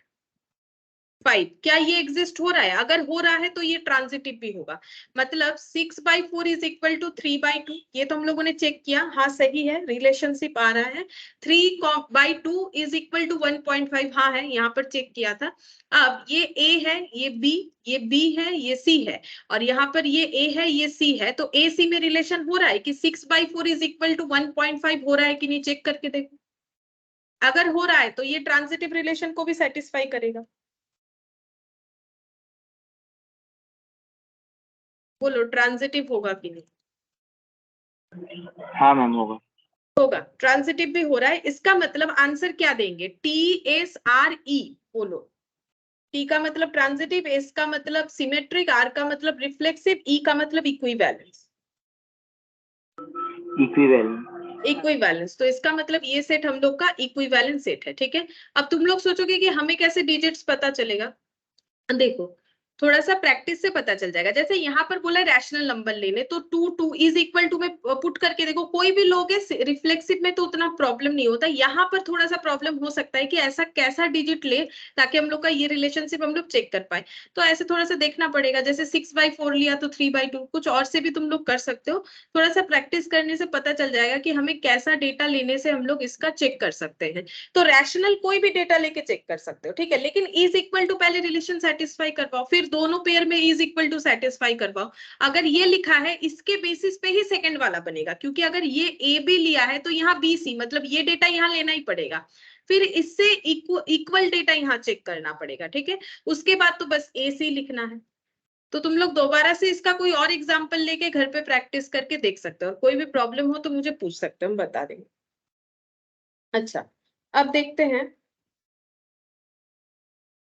नेक्स्ट। यहाँ पर कौन सा क्वेश्चन है, 3rd नंबर में इज इक्वल टू, नहीं ये वाला यहाँ पर है, has the same father as over the set of children. ठीक है, has the same father as मतलब सभी के जो फादर है वो एक ही है, तो ये सिबलिंग के लिए एप्लीकेबल होता है। ठीक है, तो यहाँ पर लिखते हैं has the same father as, ये रिलेशन सेटिस्फाई होना चाहिए। ठीक है, तो चेक करते हैं क्या इसमें ए पेयर या फिर बी बी या फिर सी सी, क्या ये हम लोग का सेटिस्फाई करेगा। मतलब हम ये कहना चाह रहे हैं A has the same father as A, B has the same father as B, C has the same father as C, मतलब इक्वल हुआ ना रिलेशन। सेम मतलब क्या, इक्वल हुआ। तो अगर ये रिलेशन हो रहा है तो इसे हम लोग रिफ्लेक्सिव बोल सकते हैं। ये कौन है, ये मान लो तीन जो है 3 भाई बहन है। ठीक है, 3 भाई बहन है। ठीक है, तो जो भी है 3 जो है चिल्ड्रन है, उनका हम लोग बोल रहे हैं A has the same father as A, B has the same father as B, C has the same father as C. अगर ये रिलेशन सेटिस्फाई होता है, अगर मैंने ABC 3 जो है बच्चे का नाम ले रखा है, तो क्या ये रिफ्लेक्सिव होगा कि नहीं होगा। अगर ये सही हो रहा है, ये रिलेशन अगर पढ़ने से हमें सही लग रहा है तो रिफ्लेक्सिव हो जाएगा। अब तुम लोग बताओ रिफ्लेक्सिव हो रहा है कि नहीं हो रहा है। नहीं होगा मैम। क्यों नहीं होगा, बोलो। सेम हुआ ना, जैसे इज इक्वल टू तो सेटिस्फाई करता है ना। ये देखो यहाँ पर 2 इज इक्वल टू 2 सेटिस्फाई करता है। अभी मैंने बोला ना मैथ्स में हम लोग का क्या होता है, ग्रेटर देन या इक्वल सेटिस्फाई नहीं करेगा, लेकिन इज इक्वल तो सेटिस्फाई करेगा। ए के जो फादर है वो ए का फादर जो है, मतलब A has the same father as A का फादर ही ए का फादर है। ये हम लोग बोल ही सकते हैं ना। जैसे हम लोग अगर बोल रहे हैं 10 इज इक्वल टू 10, तो हम लोग बोल सकते हैं A has the same father as has A, ठीक है, एज ए, जैसे मान लो ए के फादर का नाम अगर मान लो पी है, तो A has the same father, मतलब as father is P, as father is P, आराम से बोल सकते हैं। यहाँ पर देखो इज इक्वल रिलेशन तो सेटिस्फाई करता है ना मैथ्स में। देखो 10 इक्वल 10 अगर हम लोग बोल सकते हैं, तो क्या हम लोग ये नहीं बोल सकते A has the same father as A, बोल सकते हैं B has the same father as B, C has the same father as C, ठीक है। अच्छा अब देखो सिमेट्रिक होगा कि नहीं, सिमेट्रिक होने के लिए अगर ए बी है तो बी ए होना चाहिए, ठीक है। अगर ए सी है तो सी ए होना चाहिए, या फिर अगर बी सी है तो सी बी होना चाहिए, ये मैंने लिखा है।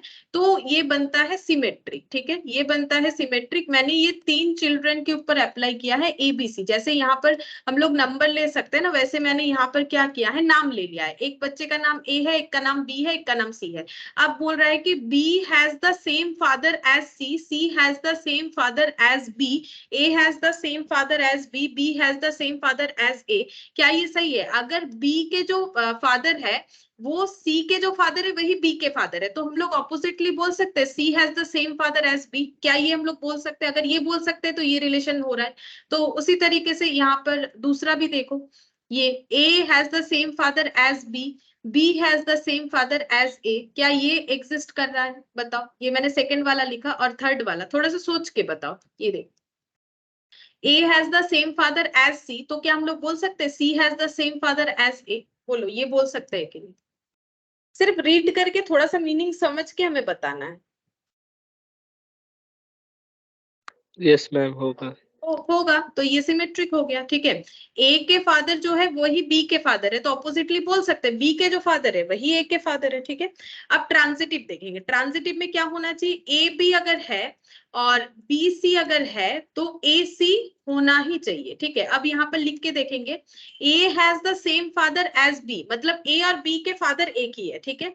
और B has the same father as C, B के जो फादर है वही सी के फादर है, तो क्या हम लोग बोल सकते हैं A has the same father as C? क्या ये बोल सकते हैं?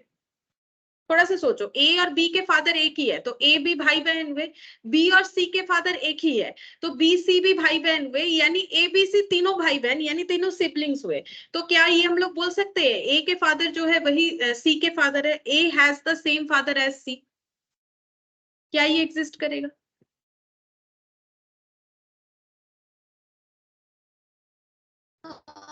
Yes ma'am. हाँ करेगा। तो ये ट्रांजिटिव भी हुआ।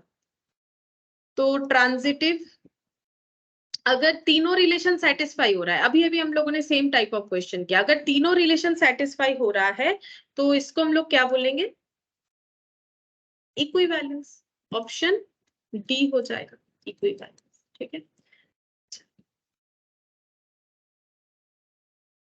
नेक्स्ट देखो fourth number, is perpendicular to over the set of straight lines in a given plane is, ठीक है। परपेंडिकुलर का मतलब क्या होता है, एक लाइन जब दूसरे लाइन के साथ 90 डिग्री एंगल करके जो है एंगल क्रिएट कर रहा है तो उसे हम लोग परपेंडिकुलर बोलते हैं। वो दोनों लाइन को एक दूसरे पे परपेंडिकुलर बोलते हैं, ठीक है। तो यहाँ पर लिख दिया मैंने इज परपेंडिकुलर टू, ऐसे करके, ठीक है। ओवर द यहाँ पर बोला है over the set of straight lines, ठीक है। अब स्ट्रेट लाइन कितना ले, जैसे यहाँ पर जब फादर वाला एग्जांपल मैंने बोला ना, हमेशा 3 एलिमेंट से एग्जांपल लो। अब वो 3 एलिमेंट लिविंग हो या नॉन लिविंग हो, अब 3 स्ट्रेट लाइन बनाते, ठीक है। मैंने एक स्ट्रेट लाइन बना लिया यहाँ पर ऐसे ए, ठीक है। दूसरा स्ट्रेट लाइन बना लिया यहाँ पर ऐसे बी, और नेक्स्ट स्ट्रेट लाइन बना लिया यहाँ पर ऐसे सी, ठीक है। अब मैंने ऐसे क्यों बनाया, क्योंकि बोला है कि over the set of straight line in a given plane is perpendicular to, हमें परपेंडिकुलर कंडीशन चेक करना है। तो कुछ परपेंडिकुलर लाइन हम लोगों ने ड्रॉ किया, ये देखो ए बी, ये लाइन अपने आप यहाँ पर 90 डिग्री क्रिएट किया, यहाँ पर ये दोनों 90 डिग्री क्रिएट कर रहा है, ठीक है। अब देखो अगर हमें ये रिलेशन चेक करना है, ए ए बी बी सी सी, ठीक है। तो अगर ये कंडीशन सेटिस्फाई करेगा तो ये रिफ्लेक्सिव हो जाएगा, ये रिफ्लेक्सिव हो जाएगा।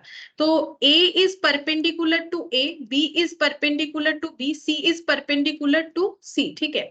तो पहले ये बताओ, क्या एक लाइन अपने आप के साथ परपेंडिकुलर हो सकता है? क्योंकि परपेंडिकुलर का रिलेशन सोचो, परपेंडिकुलर का मतलब होता है कि जब एक लाइन जो है दूसरे किसी लाइन के साथ 90 डिग्री का एंगल बनाए, ठीक है। परपेंडिकुलर का मतलब ही होता है 90 डिग्री का। जैसे देखो ऐसा, ठीक है, तो ये देखो 90 डिग्री बन रहा है दोनों साइड या किसी भी एक साइड। तो एक लाइन दूसरे लाइन के साथ जब 90 डिग्री का एंगल बनाता है तो वो परपेंडिकुलर होता है। तो मुझे एक चीज बोलो, क्या एक लाइन खुद के साथ 90 डिग्री एंगल बना पाएगा? कोई भी एक लाइन अपने आप के साथ क्या कोई 90 डिग्री एंगल बना पाएगा? अगर बना पाएगा तो ही ना एग्जिस्ट होगा कि ए इज परपेंडिकुलर का मतलब ही है क्रिएटिंग 90 डिग्री एंगल। क्या ए 90 डिग्री क्रिएट कर सकता है खुद ए के साथ? बी 90 डिग्री खुद के साथ क्रिएट कर सकता है? सी 90 डिग्री खुद के साथ क्रिएट कर सकता है? अगर कर सकता है तो रिफ्लेक्सिव होगा। बोलो, ये रिफ्लेक्सिव होगा कि नहीं होगा? नहीं होगा नहीं मैम। मैम। नहीं होगा, ठीक है। एक लाइन कभी भी अपने आप के साथ जो है 90 डिग्री का एंगल नहीं बना सकता, ये नॉट रिफ्लेक्सिव हो गया। अब दूसरा देखते हैं, अगर ए कॉमा बी है तो बी कॉमा ए होना चाहिए, या फिर ए कॉमा सी है तो सी कॉमा ए होना चाहिए। अच्छा, या फिर बी कॉमा सी है तो सी कॉमा बी होना चाहिए। तो अगर ऐसा कंडीशन होता है A B C A B C ए, तो ये हम लोग का हो जाएगा सिमेट्रिक। अब होगा कि नहीं वो तो हम लोग को कंडीशन चेक करना पड़ेगा, ठीक है। तो यहाँ पर देखो, अगर हम लोग बोल रहे हैं कि A is perpendicular to B, ठीक है। A अगर B के साथ परपेंडिकुलर है, जैसे यहाँ पर देख लो, ये A है ये B है, ये एक दूसरे के साथ परपेंडिकुलर है, तो B भी A के साथ परपेंडिकुलर होगा। क्या ये होगा? ये कंडीशन होगा कि नहीं होगा ये बताओ। अगर एक लाइन किसी भी तरीके से दूसरे लाइन के साथ परपेंडिकुलर है, जैसे मैंने ये ड्रॉ किया, ये ऑलरेडी ड्रॉ किया हुआ है, ठीक है। ए बी के साथ परपेंडिकुलर है, तो क्या बी भी ए के साथ? देखो एंगल कैसे बनेगा, दो लाइन अपने आप में मैच नहीं होने से तो एंगल नहीं बनेगा। 90 डिग्री एंगल का बात हो रहा है, तो एंगल तभी होगा ना जब दो लाइन इंटरसेक्ट कर रहा है या फिर मिल रहा है।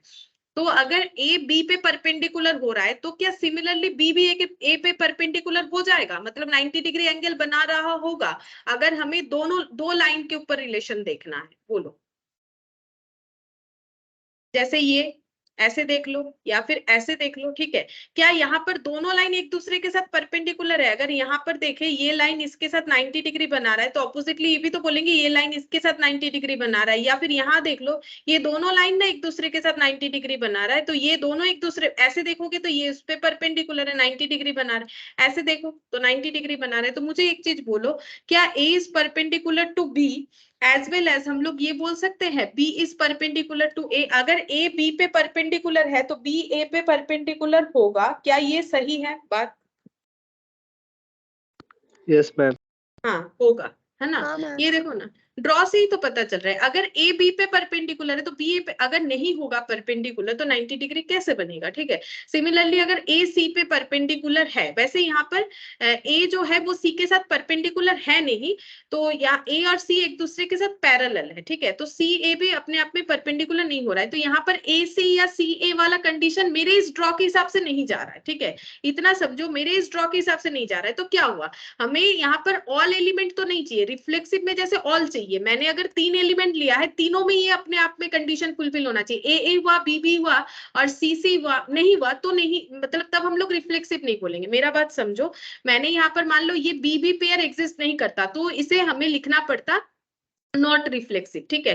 क्योंकि ये दोनों अगर सेटिस्फाई कर भी जाता है, यहाँ पर हम लोगों ने नॉट रिफ्लेक्सिव क्यों लिखा है? क्योंकि इस रिलेशन को ये जो है अपने आप के साथ ए बी सी इस रिलेशन को सेटिस्फाई नहीं कर पा रहा है। मान लो ए सी रिलेशन को सेटिस्फाई कर रहा है बट बी नहीं कर रहा है, तो वो नॉट रिफ्लेक्सिव हो जाएगा। लेकिन सिमेट्रिक के केस में ऐसा नहीं है कि सारे एलिमेंट का ऑपोजिट होना चाहिए, मतलब ए बी है बी ए तब होना चाहिए। अगर हम लोग का, जैसे मैंने यहाँ पर क्या हटा दिया, देखो मैंने यहाँ पर क्या हटा दिया, ए सी सी ए, मेरे ड्रॉ के हिसाब से ए सी और सी ए एक दूसरे के साथ परपेंडिकुलर नहीं हो रहा है, तो कोई बात नहीं है। अगर ए सी है और सी ए नहीं है तब वो सिमेट्रिक नहीं होगा, लेकिन ए सी भी नहीं है सी ए भी नहीं है तो वो फिर सिमेट्रिक होगा। उसमें ऑल एलिमेंट्स का जो है सिमेट्रिक होना जरूरी नहीं है, मतलब ए बी है तो बी ए होने से ही काफी है, ठीक है। अगर ए बी नहीं है, बी ए भी नहीं है तो हटाओ, कोई प्रॉब्लम नहीं है, लेकिन यहाँ पर ऑल एलिमेंट्स का होना चाहिए, ठीक है।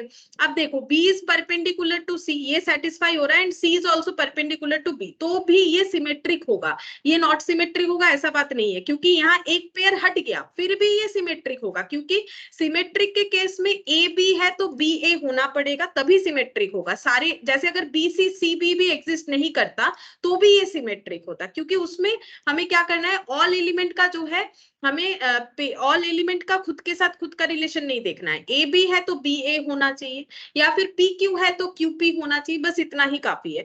बाकी और कुछ हो या ना हो, जैसे ए बी है, बी ए एग्जिस्ट कर रहा है, अगर ये भी एग्जिस्ट नहीं करता तो कोई बात नहीं था, तब भी वो सिमेट्रिक होता। लेकिन यहाँ पर अगर ये एग्जिस्ट नहीं करेगा तो ये अगर कंडीशन सेटिस्फाई कर भी जाएगा तो फिर ये रिफ्लेक्सिव नहीं होगा, क्योंकि रिफ्लेक्सिव में ऑल एलिमेंट्स का यहाँ पर अपने आप से रिलेशन बनना चाहिए, बट यहाँ पर ऑल एलिमेंट का जो है ऑपोजिट पेयर हो ऐसा जरूरी नहीं है। बस अगर ए बी बन रहा है रिलेशन में तो बी ए जरूर बनना चाहिए, बाकी कुछ बने या ना बने कोई फर्क नहीं पड़ेगा, या फिर बी सी है तो सी बी, कोई भी एक पेयर होना चाहिए ऑपोजिट पेयर, तो ही वो सिमेट्रिक हो जाएगा।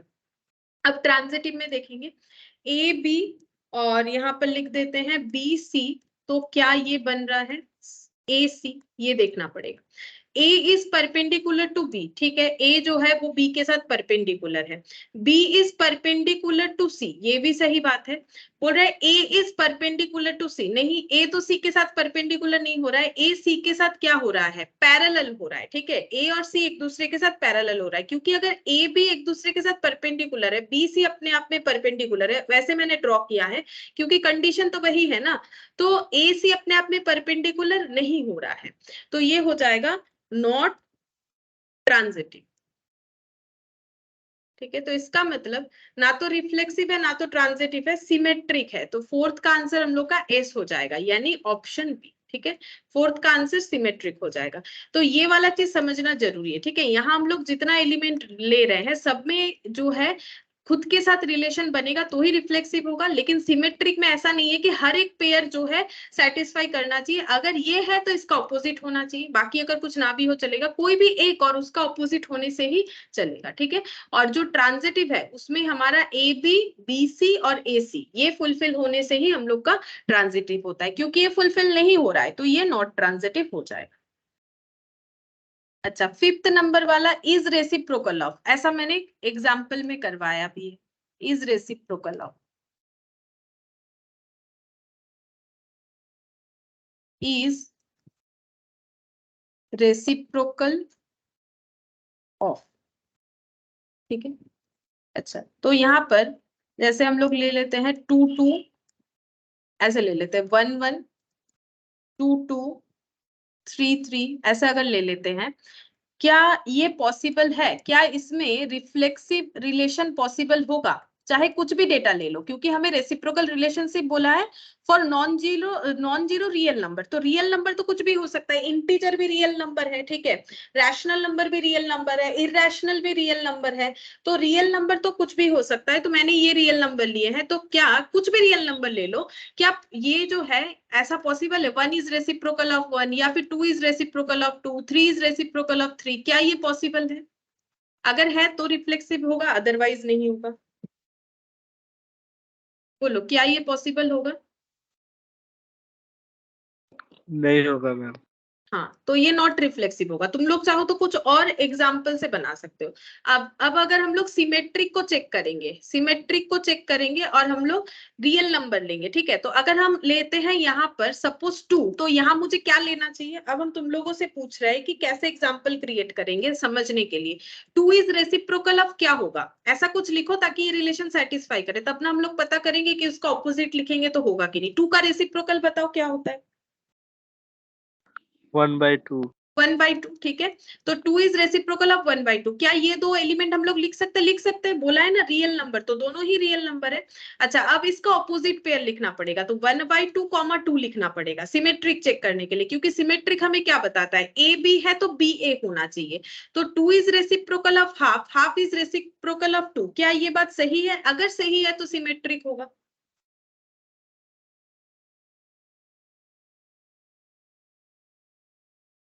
बोलो, सिमेट्रिक होगा कि नहीं होगा? होगा मैम। होगा, ठीक है, सिमेट्रिक होगा।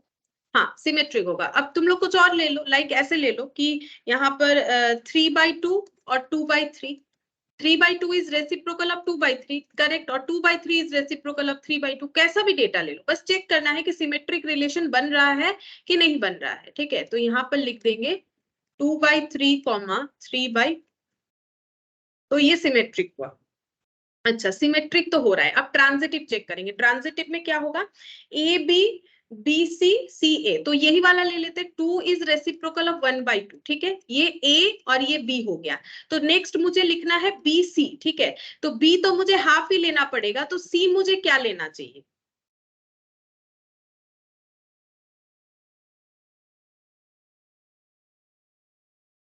यहाँ पर तो ए लेने से नहीं होगा, तो मुझे लगता है मुझे एग्जाम्पल थोड़ा सा चेंज करना पड़ेगा। ऐसे लिखने से नहीं होगा, ऐसा लिखते हैं, हाफ इज रेसिप्रोकल ऑफ 2, ये ठीक है, ठीक है, हाफ इज रेसिप्रोकल ऑफ 2। अब यहाँ पर लिखते हैं, इसका मतलब मुझे 2 लिखना पड़ेगा। यहाँ पर लिख देते हैं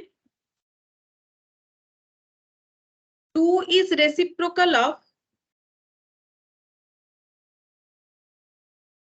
2 इज रेसिप्रोकल ऑफ 1/2 ही तो होगा। हाँ, 2 इज रेसिप्रोकल ऑफ 1/2 ही होगा, एक ही बात है, वो भी लिखने से होता। चलो ऐसे ही क्रिएट करना पड़ेगा। अब हमें देखना पड़ेगा क्या होना चाहिए, ए सी होना चाहिए, ठीक है। देख लेते हैं, ए सी होना चाहिए। तो ए कितना है, हाफ है, सी कितना है, हाफ है। तो क्या ये बन रहा है, मुझे बताओ। मैंने लिखा हाफ इज रेसिप्रोकल ऑफ 2, ये तो सही है, हाफ का रेसिप्रोकल 2 है। फिर बी सी होना चाहिए, तो फिर 2 इज रेसिप्रोकल ऑफ हाफ, ठीक है। अब हाफ को ऐसे लिख दो 0.5 तो भी चलेगा, ठीक है।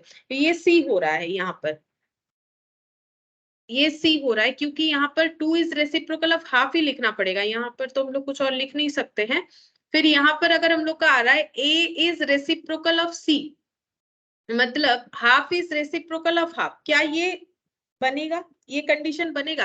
क्योंकि देखो ये बन ही नहीं रहा है। सोच के देखो एक चीज, ए बी लिखना है, यहाँ बी सी लिखना है, लेकिन देखो यहाँ पर जब सी लिखने जाओगे, सी का मतलब कोई अलग एलिमेंट, तो जैसे ही यहाँ पर कुछ अलग एलिमेंट लिखने जाओगे ना, ये पहला बात है, यहाँ पर हम लोग ये वाला एलिमेंट लिख भी नहीं सकते हैं। सोच के देखो, क्यों नहीं लिख सकते, क्योंकि ये तो ए है, तो मुझे यहाँ पर कुछ और एलिमेंट लिखना चाहिए हाफ के अलावा। लेकिन जैसे ही हम कुछ और एलिमेंट लिख देंगे हाफ के अलावा, तो ये तो पहली कंडीशन ब्रेक हो जाएगा कि 2 is reciprocal of always half ही होगा, कुछ और देने से तो नहीं होगा। 2 is reciprocal of always half ही होगा, कुछ और देने से तो नहीं होगा। तो इसका मतलब तो ये ट्रांजिटिव बन ही नहीं पाएगा, ठीक है। ये जो रिलेशन दिया हुआ है इसमें ट्रांजिटिव बन ही नहीं पाएगा। तो फिर ए सी क्या लिखे, ठीक है, ए सी लिखे क्या, क्योंकि हम लोग का तो बी सी पेयर ही बन नहीं पाएगा, क्योंकि ए अगर रेसिप्रोकल ऑफ बी है तो बी रेसिप्रोकल ऑफ सी, ये एग्जिस्ट कर ही नहीं पाएगा, ठीक है। क्योंकि हमें यहाँ पर बी सी लिखना है, तो बी मतलब 2 है, तो 2 इज रेसिप्रोकल ऑफ सी, ये तो हम लोग लिख ही नहीं पाएंगे।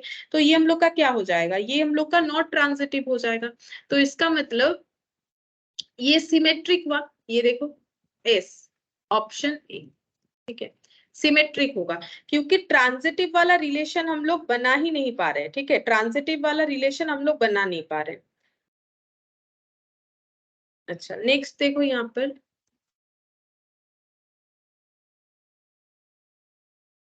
6 नंबर में देखो क्या बोला है।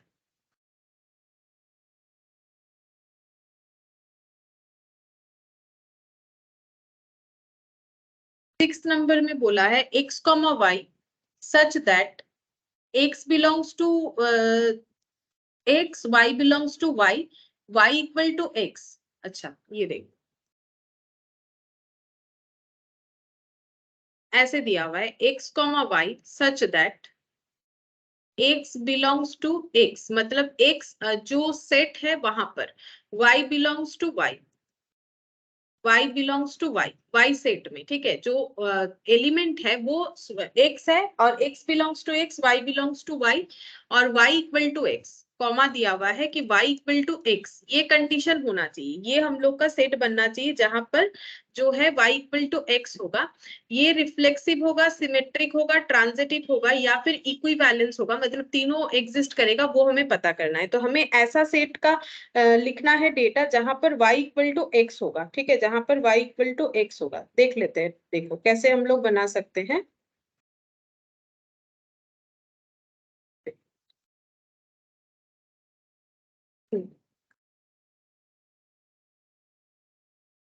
अगर हम लोग लिखते हैं ए ए बी बी सी सी, ठीक है, ए ए बी बी सी सी, ये तीनों लिख लिया, तो क्या इसमें हम लोग बोल सकते हैं y इक्वल टू एक्स? हाँ, ये देखो यहाँ पर ऑर्डर्ड पेयर बन रहा है x कॉमा y, तो दोनों ऑर्डर्ड पेयर तो हम लोग का सेटिस्फाई, मतलब देखो a equal to a, b equal to b, c equal to c, ये तो हम लोग आराम से बोल सकते हैं ना। तो अगर हम लोग ये बोल पा रहे हैं तो इसका मतलब ये क्या हो गया, ये हम लोग का जो है रिफ्लेक्सिव को सेटिस्फाई कर रहा है, ठीक है, ये बन जाएगा।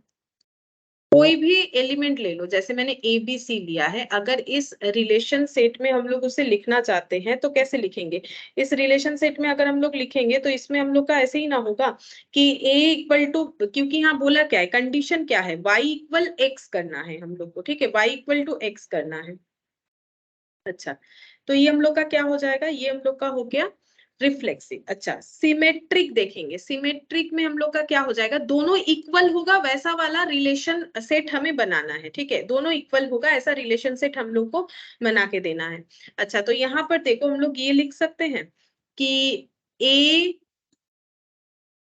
क्योंकि देखो इसके लिए ना एक एग्जाम्पल लेते हैं नंबर से तो अच्छे से समझ में आएगा। जैसे हम यहाँ पर एक सेट ले लेते हैं x, जैसे यहाँ बोल रखा है x में ले लिया मैंने 1 2 और 3, ठीक है, तो ये मुझे समझाने में आसानी होगा। और यहाँ भी ले लिया मैंने 1 2 3।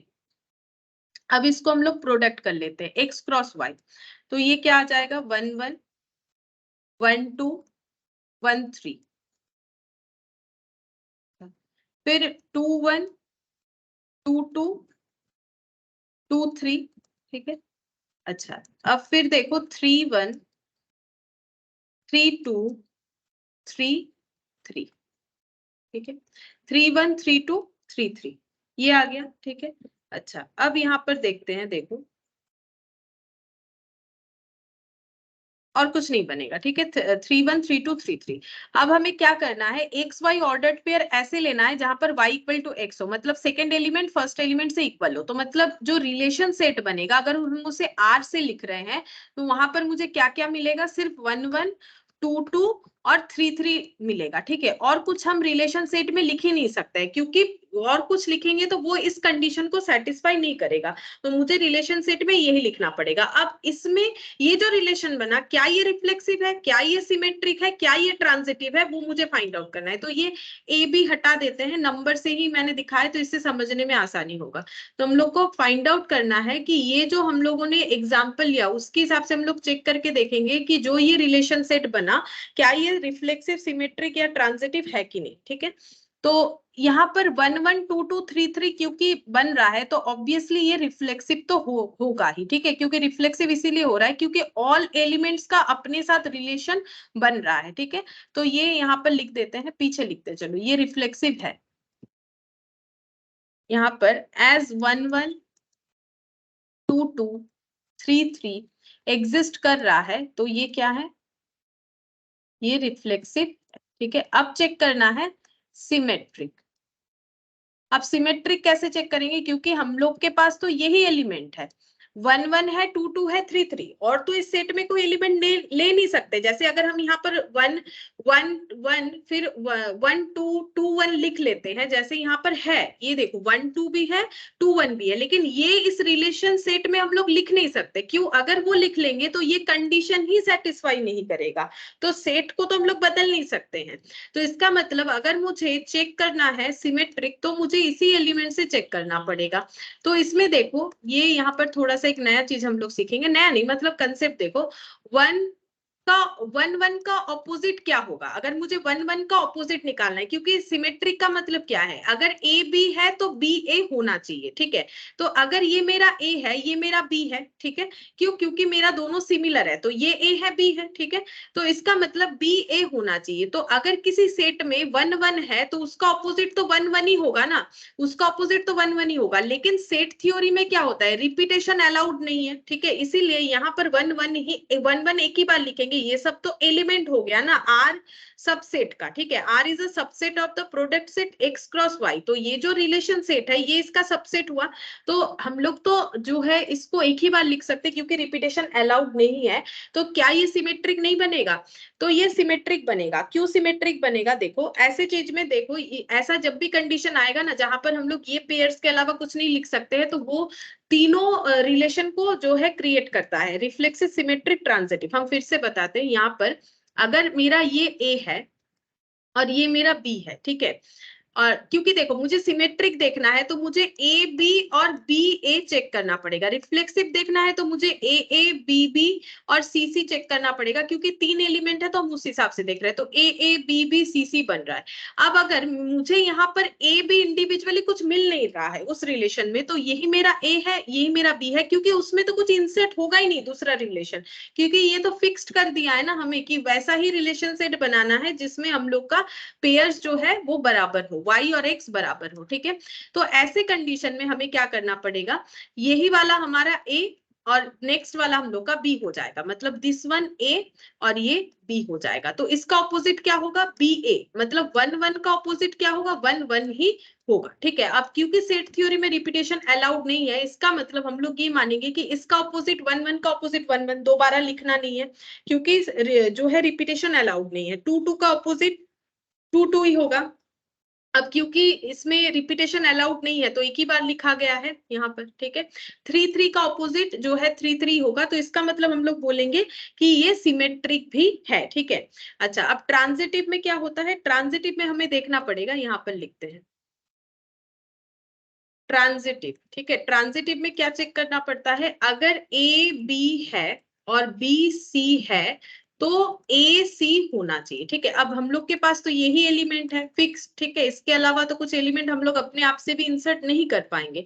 तो यहाँ पर ये अगर मेरा ए है, ये मेरा बी हो गया, ठीक है, और ये मेरा बी है, और ये अगर मेरा यहाँ पर हो गया सी, ठीक है। और इसका मतलब ये देखो यहाँ चेक नहीं कर पाएंगे। देखो यहाँ पर कंडीशन क्या हो रहा है कि ये ए बी है तो ये बी सी जो है देखो एग्जिस्ट नहीं कर रहा है, यहाँ पर ये बी सी जो है ये नहीं बन पा रहा है। मतलब देखो यहाँ पर बी एलिमेंट जो है और ए एलिमेंट में क्लैश हो जा रहा है, मतलब यहाँ पर जो बी है और यहाँ पर जो बी है उसमें क्लैश हो जा रहा है, मतलब हम लोग इसको चेक नहीं कर पा रहे, ठीक है, क्योंकि बी ही नहीं बन पा रहा है। तो ये वाला क्या होना चाहिए, मतलब देखो इसके साथ अगर हम थोड़ा सा समझाए, इसके पहले हम लोगों ने जो देखा था यहाँ बी बन रहा था, ए बी था और बी सी भी चाहो तो लिख सकते हो। देखो अगर हम लोग यहाँ पर चाहे तो सी कुछ एलिमेंट लिख देते, लाइक मैंने लिख दिया यहाँ पर सी, यहाँ पर लिख दिया मैंने ऐसे, देखो half is reciprocal of 2, 2 is reciprocal of 3, क्योंकि मुझे सी कुछ और लिखना पड़ेगा जो कि ये एग्जिस्ट नहीं कर रहा है। तो फिर यहाँ पर हम लोग ऐसे अगर बोले कि ए सी, अगर ऐसे बोले कि हाफ इज रेसिप्रोकल ऑफ 3, ये पॉसिबल नहीं है, ना तो ये रिलेशन एग्जिस्ट कर रहा है ना तो ये रिलेशन उसके बाद एग्जिस्ट कर रहा है, तो नॉट ट्रांजिटिव। मतलब यहाँ पर ए भी बना था, बी आ रहा था, बी सी भी बना था, लेकिन ए सी नहीं बन पाया, तो इसीलिए हम लोगों ने नॉट ट्रांजिटिव बोल दिया, ठीक है। मेरा इस बात का ध्यान रखो क्योंकि ये जो क्वेश्चन है ये थोड़ा सा अलग है, ऐसा और भी क्वेश्चन आएगा। ए बी बन रहा है, बी सी, देखो यहाँ पर ये बी हम लोग लिख पा रहे हैं क्योंकि ये यहाँ पर 2,3 लिखा, जो कि ये रिलेशन बन नहीं रहा है, बट यहाँ पर ये वाला 2 हम लोग लिख पा रहे हैं, जो ए बी का बी है वही बी सी का मैंने बी लिखा है, बाकी आगे एग्जिस्ट नहीं हुआ तो नॉट ट्रांजिटिव लिख दिया। लेकिन यहाँ पर प्रॉब्लम देखो, ये ए ये बी है, लेकिन यहाँ पर बी जो है ये नहीं बन पा रहा है, ठीक है। यहाँ पर बी जो है ये 2 आ जा रहा है, 1 नहीं आ रहा है, मतलब यहाँ पर ये ए बी ही सब सिर्फ हम लोग चेक कर पा रहे हैं, बी सी या ए सी नहीं चेक कर पा रहे। अगर ऐसा होता है कि ट्रांजिटिव रिलेशन चेक करने के लिए अवेलेबल डेटा ही शॉर्टेज है तो उसको हम लोग बोलेंगे ट्रांजिटिव ही मानेंगे, ठीक है। ये रूल्स है, और भी क्वेश्चन आएगा हम बताएंगे कि अगर हम लोग ट्रांजिटिव चेक ही नहीं कर पा रहे, ठीक है, तो यहाँ पर क्या हो गया, कांट चेक, ठीक है, चेक नहीं कर पा रहे, चेक ही नहीं कर पा रहे, ऐसा एक रिलेशन सेट दिया है तो हम लोग उसे ट्रांजिटिव मानेंगे। ये रूल्स है सेट थ्योरी में, ठीक है, रिलेशन में, इसीलिए हम बता रहे हैं। तो यहाँ भी तो चेक नहीं कर पा रहे थे तो क्यों इसे ट्रांजिटिव नहीं माना, इसका रीजन देखो, यहाँ पर ए बी और बी बी सी तक हम लोग लिख पा रहे थे, ए सी नहीं बना, ठीक है, वो बात अलग है कि 2 इज रेसिप्रोकल ऑफ 3 नहीं बन रहा है, वो बात अलग है। लेकिन यहाँ पर हम लोग का ये जो है बी हम लोग लिख पा रहे हैं, लेकिन यहाँ पर बी भी नहीं लिख पा रहे, सिर्फ एक ही पेयर लिख पा रहे हैं। तो इसीलिए हम लोग बोलेंगे कि ये ट्रांजिटिव को हम लोग चेक नहीं कर पा रहे, तो ये ट्रांजिटिव है। तो रिफ्लेक्सिव भी है, सिमेट्रिक भी है, ट्रांजिटिव भी है। तो अगर तीनों है तो इसे हम लोग बोलेंगे इक्वी बैलेंस, ठीक है। अगर तीनों है तो इसे हम लोग बोलेंगे इक्वी बैलेंस, ठीक है। तो ये 6 नंबर का आंसर होगा इक्वी बैलेंस, यानी ऑप्शन डी। थोड़ा सा अलग है, देखो हम इतना बताते हैं, अगर किसी रिलेशन सेट में ए ए बी बी सी सी के अलावा कोई और पेयर्स नहीं आ रहा है तो वो हमेशा इक्वी बैलेंस ही होगा। अगर किसी रिलेशन सेट में हम लोग का ए ए बी बी और सी सी नहीं आ रहा है तो वो हम लोग का इक्वी बैलेंस ही होगा, ठीक है, क्योंकि ये इक्वल वाला रिलेशन बन रहा है, ठीक है, ये इक्वल वाला रिलेशन बन रहा है। अब देखो यहाँ पर हम दिखाते हैं इक्वल वाला रिलेशन,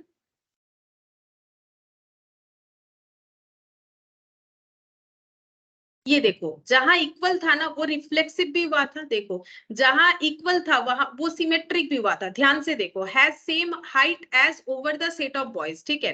तो सेम मतलब क्या, इक्वल, तो ए का हाइट ए से इक्वल है, बी का हाइट बी से इक्वल है, सी का हाइट सी से इक्वल है, तो ये रिफ्लेक्सिव हुआ था, ठीक है। अब हम ये क्या बता रहे हैं, इक्वल रिलेशनशिप, क्योंकि हम लोग को वहां पर क्या दिया है, y इक्वल टू एक्स, ठीक है। तो इक्वल रिलेशनशिप जब भी होता है तो वो रिलेशन रिफ्लेक्सिव होता है, ठीक है। हम यहाँ से तुम लोग को रीचेक करवा रहे, समझाने का कोशिश करें, क्योंकि वहां तो कोई कंडीशन दिया हुआ नहीं है, यहाँ पर लैंग्वेज में कंडीशन दिया हुआ है तो समझने में आसानी होगा। तो देखो अगर इक्वल रिलेशन है तो वो रिफ्लेक्सिव होता है। सिमेट्रिक में देखो मैंने यहाँ पर लिखा है dash is in same class, मतलब एक ही क्लास में है, ए जो है वो ए उस क्लास में है जिस क्लास में सी है। सिमिलरली हम लोग बोल सकते हैं सी उस क्लास में है जिस क्लास में ए है। इसका मतलब अगर इक्वल रिलेशन है तो वो सिमेट्रिक भी होता है, ठीक है। अगर कोई भी रिलेशन इक्वल है तो वो सिमेट्रिक होगा, कोई भी रिलेशन अगर हम लोगों का जो है इक्वल है तो वो रिफ्लेक्सिव होगा, ठीक है। तो रिफ्लेक्सिव भी हुआ, सिमेट्रिक भी हुआ। तो ये देखो अगर कोई भी रिलेशन इक्वल है, ऐसा रिलेशन सेट है जिसमें इक्वलिटी एग्जिस्ट कर रहा है तो वो रिफ्लेक्सिव भी होगा, सिमेट्रिक भी होगा। अगर ऐसा समझ में नहीं आता है कि वन का ऑपोजिट वन है तो इग्नोर करो, कोई फर्क नहीं पड़ेगा। तुम लोग ये वाला कंडीशन देखो कि हम लोगों ने क्या देखा कि अगर हम लोग का इक्वल रिलेशन है तो वो रिफ्लेक्सिव भी होगा, अगर इक्वल रिलेशन है तो वो सिमेट्रिक भी होगा, ठीक है। और यहाँ पर जो है नेक्स्ट हम लोगों ने ट्रांजिटिव में, अगर हम लोग इक्वल रिलेशन ट्रांजिटिव में चेक नहीं किया जा सकता है, ठीक है, ये हम बता देते हैं। इक्वल रिलेशन ट्रांजिटिव में कभी चेक नहीं किया जा सकता है क्योंकि वहां पर हमें ए B B C C A सी इस तरीके के पेयर चाहिए होता है। तो इक्वल रिलेशन ट्रांजिटिव में कभी चेक नहीं किया जा सकता है, क्योंकि चेक नहीं किया जा सकता है तो वो हम लोग ट्रांजिटिव मानेंगे, ये रूल्स है। तो ये इक्विवेलेंस हो जाएगा। मतलब इतना याद रखो कि हमें कौन से सेट को इक्विवेलेंस लिखना है, जिस सेट में सिर्फ और सिर्फ हम लोग का इक्वल रिलेशनशिप से बना हुआ है। अगर कोई रिलेशनल सेट में हमारा इक्वल रिलेशनशिप से बना हुआ है तो वो इक्विवेलेंस होगा। तुम लोग को चेक करने का भी जरूरत नहीं है, डायरेक्टली पहले रिलेशन देखो, रिलेशनल सेट, और उसके बाद आंसर दे दो कि ये इक्विवेलेंस होगा, ठीक है। पूरा चेक करने का जरूरत भी नहीं। सेवेंथ भी सेम तरीके का क्वेश्चन है, देखो सेवेंथ नंबर, ये देखो क्वेश्चन नंबर 7। इसमें क्या दिया है देखो, x comma Y such that x plus Y equal to 2x। ये देखो x comma Y such that x plus Y equal to 2x, ठीक है। अच्छा अगर x plus Y equal to 2x है, इसको सॉल्व करो, देखो कैसे आएगा। 2x माइनस एक्स तो y इक्वल टू एक्स, मतलब जो 6th नंबर क्वेश्चन है सेम टू सेम क्वेश्चन हम लोग का 7th नंबर दिया हुआ है, बस यहाँ पर लिखने का तरीका अलग था। y इक्वल टू एक्स हो गया where x and y are positive integer, ठीक है। यहाँ पर क्या हो गया, वेयर x एंड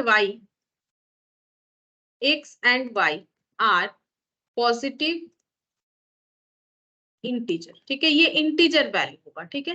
तो अब जैसे मैंने पहले ही बोला कि अगर मेरा रिलेशन सेट जो बनेगा वहां पर क्या क्या आ जाएगा, वही 1 1 आ जाएगा, 4 4 आ जाएगा, या फिर 9 9 आ जाएगा। पॉजिटिव इंटीजर लेना है। तो जब भी ऐसा होगा कि हम लोग का इक्वल रिलेशन बोल रहा है तो रिफ्लेक्सिव एग्जिस्ट करेगा, सिमेट्रिक एग्जिस्ट करेगा, ट्रांजिटिव चेक नहीं कर सकते तो वो भी एग्जिस्ट करेगा। जैसे मैंने अभी बोला उस बात का ध्यान रखो, अगर कोई रिलेशन सेट में इक्वलिटी बिलोंग कर रहा है, सिर्फ और सिर्फ इक्वल एलिमेंट्स है, तो वो हम लोग का इक्विवेलेंस होगा, ठीक है, वो हम लोग का इक्विवेलेंस हो जाएगा। तो सेवेंथ का हम लोग का ऑप्शन डी हो जाएगा। सेवेंथ का हम लोग का ऑप्शन डी हो जाएगा।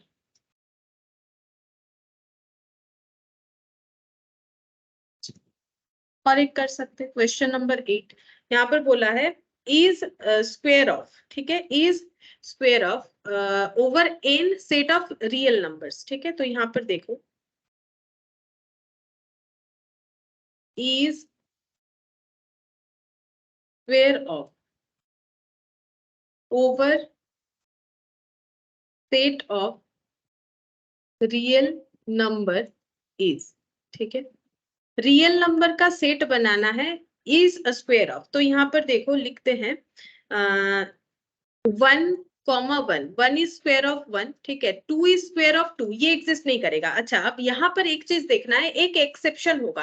1 के अलावा हमारे पास तुम लोग देखो नंबर सिस्टम में ऐसा कोई नंबर नहीं है जो खुद का स्क्वायर होगा, सिर्फ 1 1 के अलावा, ठीक है ना। तो 2 2 2 3 3 4 4 कोई भी अपने आप का स्क्वायर नहीं होगा। तो हम लोग जब चेक करेंगे जनरल में चेक करेंगे, एक्सेप्शन में चेक नहीं करेंगे, ठीक है।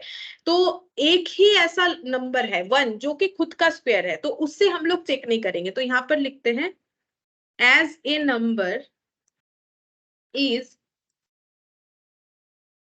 Square, as a number square, ऐसे लिखते हैं, या फिर ऐसे लिखो एज अ स्क्वायर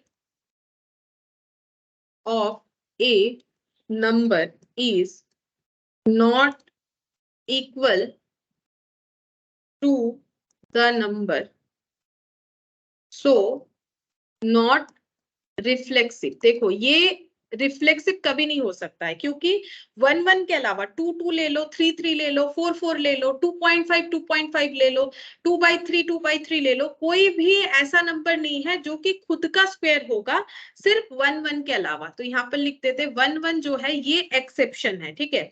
तो एक्सेप्शन से हम लोग कभी भी चेक नहीं करेंगे। अगर कोई ऐसा कंडीशन आएगा कि कोई एक हम लोग का ऑर्डर्ड पेयर या सिंगल नंबर जो भी हो, अगर एक्सेप्शन होता है तो उससे चेक नहीं करना है, ठीक है। 1 इज स्क्वायर ऑफ 1 ये ट्रू है, लेकिन बाकी किसी चीज के लिए मतलब सेटिस्फाई नहीं होगा, तो ये एक्सेप्शन है। तो ये 1,1 यहाँ पर हम लोग चेक नहीं करेंगे, बाकी किसी भी डेटा से चेक कर सकते हो, क्योंकि कोई भी ऐसा नंबर नहीं है जो खुद का स्क्वायर होगा। तो इसीलिए ये रिफ्लेक्सिव रिलेशनशिप कभी नहीं बन सकता है, ठीक है।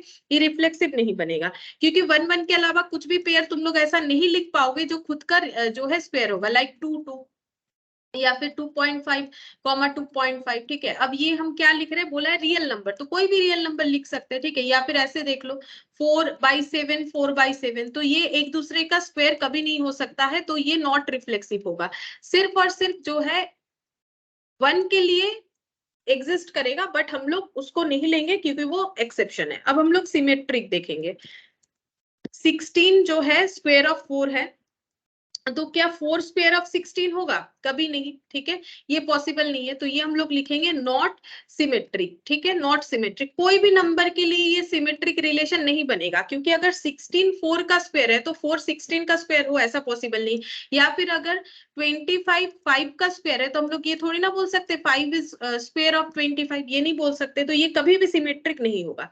ट्रांजिटिव में चेक करते हैं, ए बी ले लिया, ठीक है, फिर लेना पड़ेगा बी सी। तो ये देखो 16 इज स्क्वायर ऑफ 4, ठीक है, 4 इज स्क्वायर ऑफ 2, ये भी ठीक है। क्या इससे ये बोल सकते हैं कि 16 इज स्क्वायर ऑफ 2, क्योंकि हमें क्या लेना है, ए B B C C A.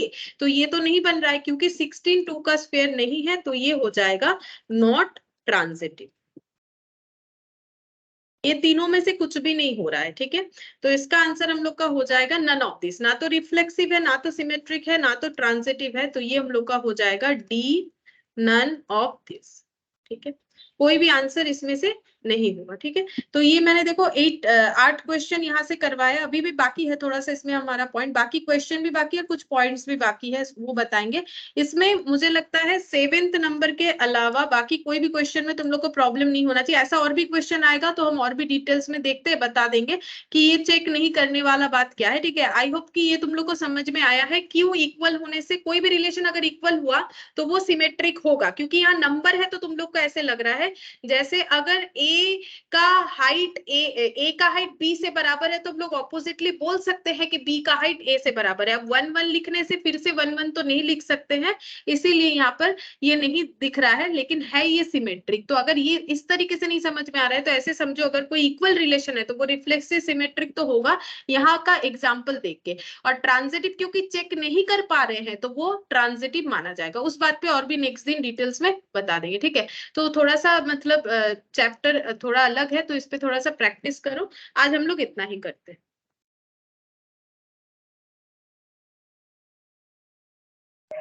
Thank you ma'am.